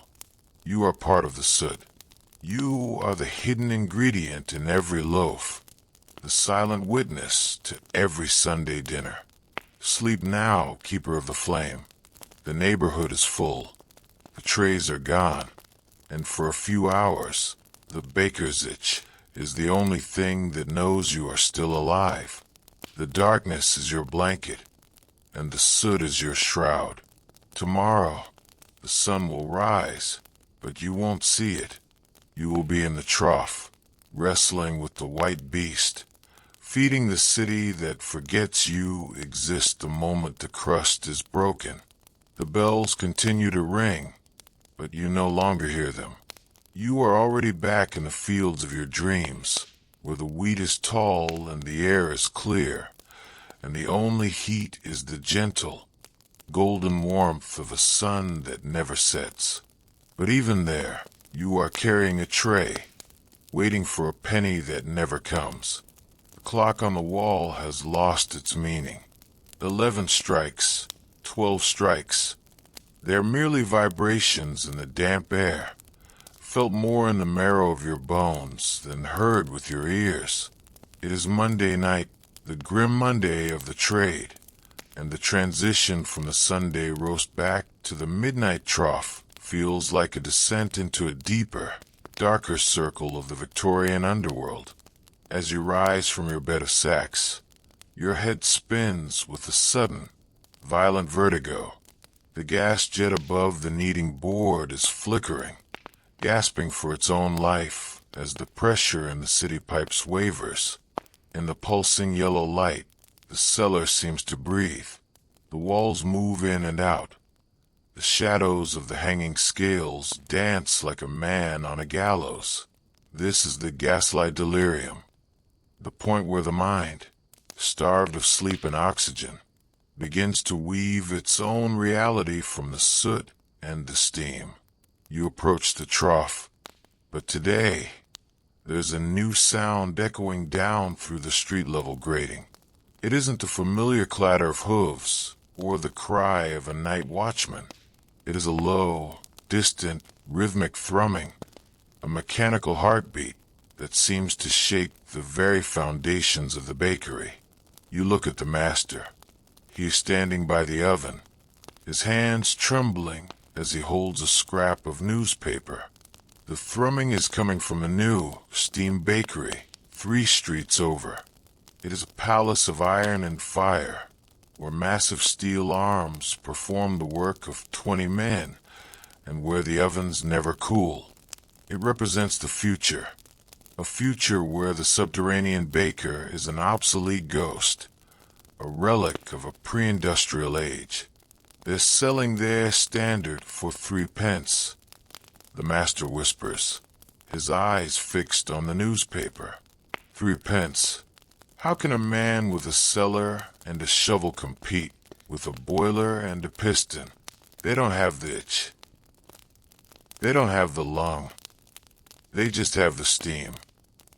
You see the desperation in his face, and it terrifies you more than the baker's fever ever could. If the master breaks, the world ends. You plunge your arms into the dough, working with the frantic, desperate energy, as if by kneading faster you could somehow outpace the machines. But the thrumming continues, relentless reminder of the world turning above you. You find yourself synchronizing your movements to the beat of the steam mill. Push, pull, thrum, thrum. You are becoming part of the engine, a meat and bone gear in a city of iron. The dough tonight is the most stubborn yet.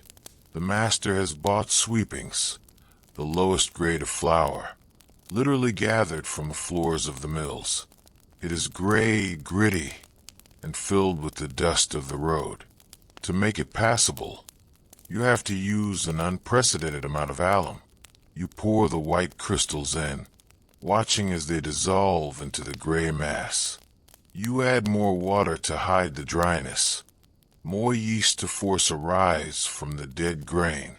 You are creating a ghost of a loaf, a hollow, white lie that will look beautiful on the shelf, but will crumble like ash in the hand. As you work, the delirium takes hold. You begin to see the shadow people, the figures of bakers who worked in this cellar long before you were born. They stand in the corners, their eyes white with flour, their hands moving in a silent, spectral need. You see old William, who the master said died of the sudden breath 10 years ago. He is standing by the oven, nodding at you, his face a mask of gray soot. You aren't afraid of them. They are the only ones who understand the weight of the trough. You find yourself talking to them, whispering your fears into the steam. Does it ever end? You ask the shadows. Old William's ghost seems to point toward the oven. Only in the fire. The steam seems to his back. Only in the white heat. You shake your head, try to break the spell, but the gaslight won't let you. The flicker creates a strobe effect, making your hands look like they are disconnected from your body. You watch them work the dough. 10 white fingers, scarred and swollen, dancing in the dust. You realize that you don't feel the baker's itch anymore. Your arms have gone numb, the nerves finally surrendering to the constant irritation. You are becoming a statue, a monument to the 1860s, a man made of dough and coal. The heat from the oven is a physical wall. The master has opened the flues wide, trying to bake the batches faster to get them to the market before the steam bakery wagons arrive. The cellar is nearing 100 degrees. The sweat on your skin evaporates before it can even drip, leaving behind a fine, salt-white crust. You feel light, as if you could float up through the grating and disappear into the London fog. But the weight of the seconds pulls you back down. You think about the Adulteration of Bread Act again. They say the inspectors are getting bolder. They have new tests. Iodine to find the potato starch, fire to find the chalk. You look at the jars in the cupboard and wonder if they are enough to hang the master. But then you look at the streets above. The people don't want tests. They want a penny loaf that fills the belly. They are the ones who demand the alum. They are the ones who demand the lie. You are just the provider. The master is shouting now, his voice lost in the thrumming of the distant mill. The rolls, the London rolls. We need them by 4. You move to the weighing table, but the scales seem to be laughing at you. The brass weights look like small, golden skulls. You weigh the dough. but the numbers keep changing. 1 pound, 2 pounds of soulless stone. You have to grip the edge of the table to keep from falling. You think about the baker's bed and how much you hate it. You hate the smell of the jute, the scuttle of the rats, the dampness of the floor. You want a bed with white sheets, real white, not alum white. You want a window that shows the moon, not a grating that shows the boots of strangers. The shop girl arrives, and she looks like an angel in the gaslight. Her pale face is a beacon of light in the gloom, but when she speaks, her voice is full of the same fear as the master. The steam wagons are already at the corner, she cries. They're giving away free samples. They say their bread is untouched by human hand. Untouched by human hand. The phrase echoes in your mind like a bell. It is meant to be a promise of purity, but to you, it sounds like a threat of extinction. If the bread is untouched by hands, then what happens to your hands? What happens to the itch and the lung and the 20 hours of sweat? You look at your hands, the hands that have fed the parish for 3 years, and you feel a sudden, fierce anger. The machines have no soul. They have no fever. They don't talk to the shadows of the dead. You grab the peel and begin to pull the best whites from the oven. They are perfect, despite the sweepings, despite the alum. They are golden, crackling, and beautiful. You held the life in them. You fought the dough and won. You stacked them on the rack with a defiant thud. Let the steam mill have its pistons. This cellar has a heart. But the fever is reaching its crescendo. The thrumming of the mill is getting louder. Or perhaps it is just the blood pounding in your ears. You see the oven door start to glow a bright, iridescent blue. You hear the cricket on the hearth, singing a song that sounds like a funeral dirge. You find yourself kneeling on the floor, the soot-covered stone cool against your knees. You are praying, not to the God of the churches, but to the God of the oven. Give me 1 more hour, you whisper. Give me until the sun. The master comes over and kicks your boot. Get up, you lazy dog. The seconds are burning. You spring to your feet. The vertigo vanished, replaced by a cold, sharp clarity. You pull the secans out. They are dark, almost black. Smell of scorched potato filling the room. It is the smell of failure. The master looks at them and sits down on an upturned bucket, his head in his hands. The newspaper falls to the floor, landing in a puddle of gray water. It's over, he says, his voice flat. The steam has won. You look at him, and then you look at the secans. You grab a knife and slice one open. The interior is a mess of gray dough and air pockets. It is a terrible loaf, but it is your loaf. You take a bite, the sour, burnt taste filling your mouth. It tastes of the cellar. It tastes of the night. It tastes of London. We start the Tuesday sponge at 11.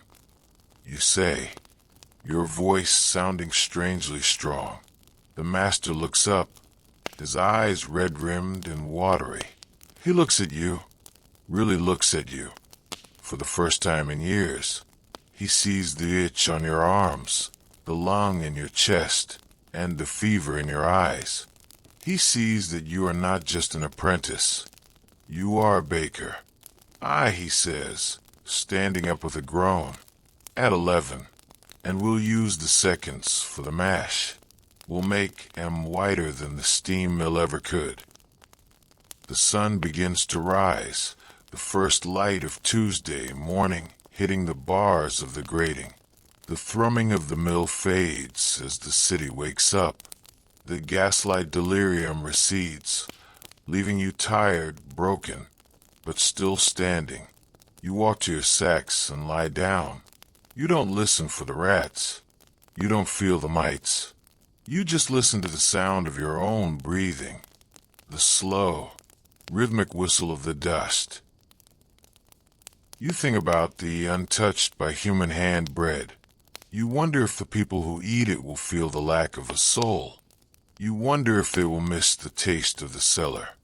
And you realize, as you drift off, that as long as there is a hunger for the lie, there will be a place for the man in the dark. Sleep now goes to the trough. The steam is coming. The world is changing, and the Sunday roast is a week away. But for today, you have held the line. You have fed the city with your own decay. You are the Victorian baker, and your hands, your scarred, white-dusted, human hands, are the only thing that matters in the dark.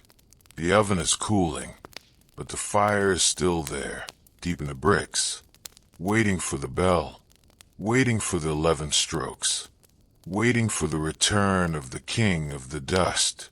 The 8th night does not arrive with the tolling of the bell, for the bell has become a part of your own internal rhythm, a pulse that beats within your tired chest, marking the time not in hours, but in the slow, agonizing rise of the dough. As you stir from your bed of jute for the final time in our journey, the cellar feels different. It is no longer a prison, nor a workshop, nor a tomb. It has become a part of you. The soot is in your pores, the flour is in your blood, and the heat of the great oast is the only warmth you have ever truly known. You rise, and the baker's itch is silent now, replaced by a profound, numb stillness that covers your limbs like a shroud. You are no longer fighting the cellar. You are merging with it. The master is standing by the oven, his silhouette framed by the dying embers. He looks smaller tonight, as if the thrumming of the steam mill from the previous night has shaken the very atoms of his being. He doesn't bark an order. He doesn't check the ledger. He simply hands you the sifter. "Make them well, boy," he whispers, his voice a ghost of its former rasp. "Make them as if the sun were never coming back. This is the last of the best flour." You take the sieve, and the weight of it feels familiar and light. You begin the sift, and the white powder falls like a blessing over the wooden trough. Tonight, we do not speak of the alum, though it is there. We do not speak of the chalk, though it waits in the jar. Tonight, we speak of the soul of the baker. You find yourself kneading with a grace that you didn't know you possessed. Your movements are fluid, circular, echoing the ancient dance of the grain. You think of the millions of hands that have done this before you. The bakers of Rome, the peasants of the Middle Ages, the mothers in the thatched cottages of your youth. You are the final link in a chain of fire and flour that stretches back to the beginning of time. The steam mill may have the piston, but it can never have this, the touch of a living hand on the living bread. As the dough warms under your palms, the gaslight delirium returns, but it is no longer frightening. The shadow people are all around you now, a silent audience of white-dusted men. They are not ghosts, they are memories. You see the boy you were when you first ascended these steps, the boy with the clear eyes and the soft hands. You see the man you will never become, the one who walks in the sunlight and breathes the air of the sea. You forgive them both. In the heat of the Victorian bakehouse, there is no room for regret, only for the work. The scaling is a ritual tonight. You weigh each piece of dough with a precision that borders on the divine. You shape the cottage loaves with a tenderness that makes the master pause and watch. You are not just making bread. You are making an offering. You are offering your exhaustion, your itch, and your lung to the people of the city. You are giving them the only thing you have left to give, your labor, transformed into the golden crust of the morning. The oven is ready. You take the peel, and for the first time, the master steps aside and lets you handle the great host alone. You slide the loaves into the darkness, and the heat reaches out to embrace you like an old friend. You watch them disappear into the orange-white glow. You imagine them transforming, the water turning to steam, the starch turning to sugar, the chemicals turning to a ghostly, beautiful white. You are the alchemist, and the oven is your crucible. While the bread bakes, you sit on the stone steps, looking up at the grating. The London fog is thick tonight, a yellow-gray soot that clings to the bars. But through the mist, you see a single, distant star. It is a tiny pinprick of light, cold and indifferent, but it is the most beautiful thing you have ever seen. You realize that the world above is just as vast and mysterious as the world below. The people in their beds, the lords in their mansions, the rats in the sewers, you are all part of the same breathing organism. You are the cell that provides the energy. You are the hidden fire. The baker's lung gives a sharp, hollow tug in your chest. You cough, and a small cloud of white dust hangs in the air before being sucked into the draft of the oven. You know that your time in this cellar is limited. The dust will eventually claim the last of your breath, and your place on the jute sacks will be taken by another boy with clear eyes and soft hands. But as you look at the star through the grating, you don't feel sad. You feel a sense of completion. You have done your duty. You have fed the hungry, even if the food was poisoned. You have kept the flame, even if the flame was killing you. The master comes over and sits beside you on the steps. He doesn't say anything, but he hands you a small piece of cheese and a crust of bread that hasn't been fortified. You eat it slowly, savoring the taste of the real grain. For a moment, the cellar is a place of peace. The thrumming of the steam mill is gone. The hiss of the gas jet is a lullaby. The cricket on the hearth is singing its final song of the night. They'll be here soon, the master says, nodding toward the stairs. The morning rush begins, but today it is different. The shop girl arrives, and she is smiling. The steam mill broke its boiler, she cries. The whole street is coming to us. They want the handmade. They want the old way. The master springs to his feet, the old fire returning to his eyes. Out with them, boy. Get the bread out. You grab the peel, and the exhaustion vanishes, replaced by a surge of pure, adrenaline-fueled pride. You pull the loaves from the oven, and they are magnificent. They are the best loaves you have ever made. Loaves that would make a king weep with joy. You stack them on the racks, and the smell of them rises up the stairs, a fragrant wave that washes over the waiting crowd. As you work, the sun finally breaks through the London fog.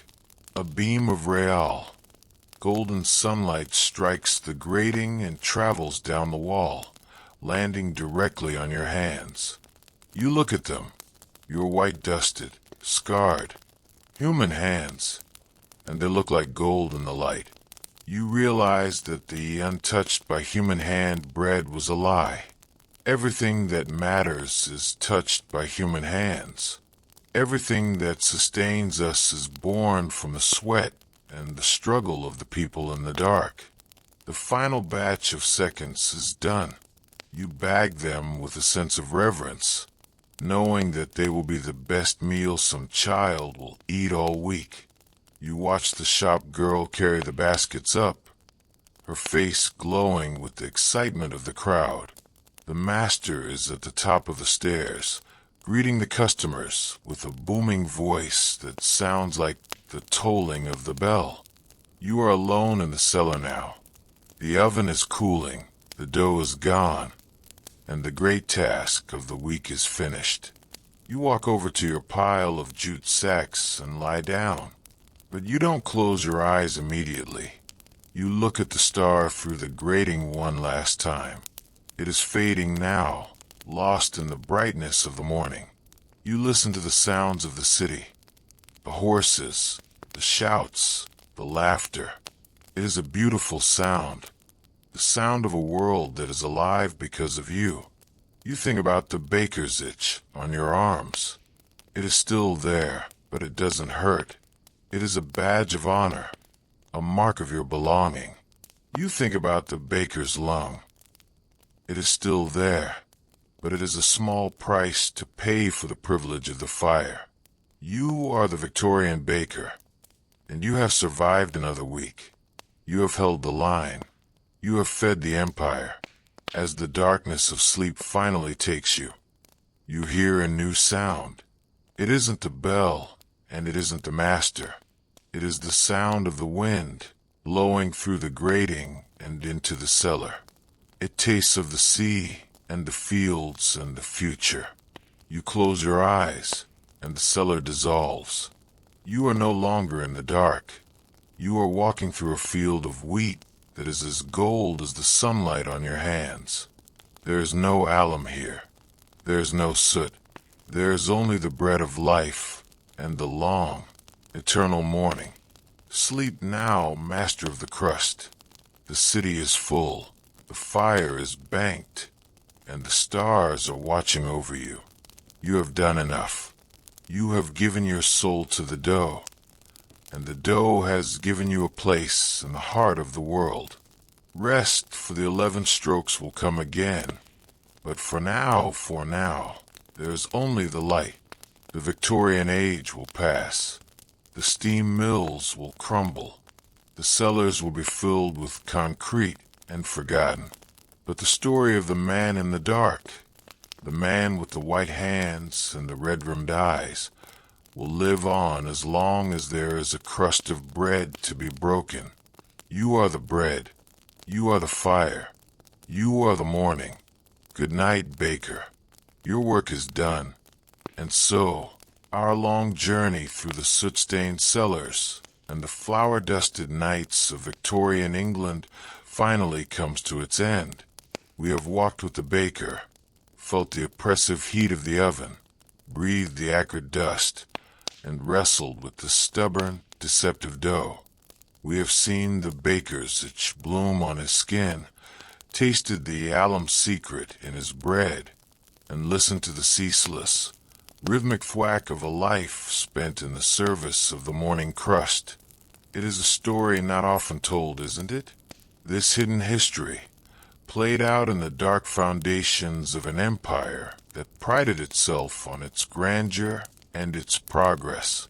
But without the baker, without the countless, nameless figures who labored in those forgotten subterranean worlds, the bustling streets above would have fallen silent, their tables empty, their bellies aching with hunger. The Victorian bakehouse, for all its misery and its grime, was a crucible. It was a place where human endurance was tested, where ingenuity was born from desperation, and where the very essence of life, bread, was forged from fire and faith. The men who toiled there, these white slaves of the industrial age, were the invisible architects of society, the silent providers whose suffering allowed the city to thrive. Today, the clang of the modern bakery is different. Steel and chrome have replaced brick and wood. Machines were where hands once needed. The sun, thankfully, often graces the baking floor. But even now, as you hold a fresh loaf in your hands, take a moment. Close your eyes. Can you feel the faint echo of that ancient heat? Can you almost hear the distant thrum of the gas jet, the scuttle of a flour-dusted rat, or the tiny, persistent song of a cricket on the hearth? For the story of the Victorian baker is not just a tale of the past. It is a whisper in every crust, a memory in every crumb. It reminds us of the true cost of our daily bread and the invisible labor that feeds the world. It is a story of human resilience, of survival against impossible odds, and of the quiet dignity found even in the deepest, darkest corners of existence. As the echoes of our journey fade, and the last embers of the baker's oven cool, may we remember the hands that touched our food, the souls that fed our ancestors, and the enduring truth that even in the deepest shadows, humanity finds a way to rise. Thank you for joining me on this immersive journey. Until next time, may your bread be wholesome and your sleep be long and undisturbed.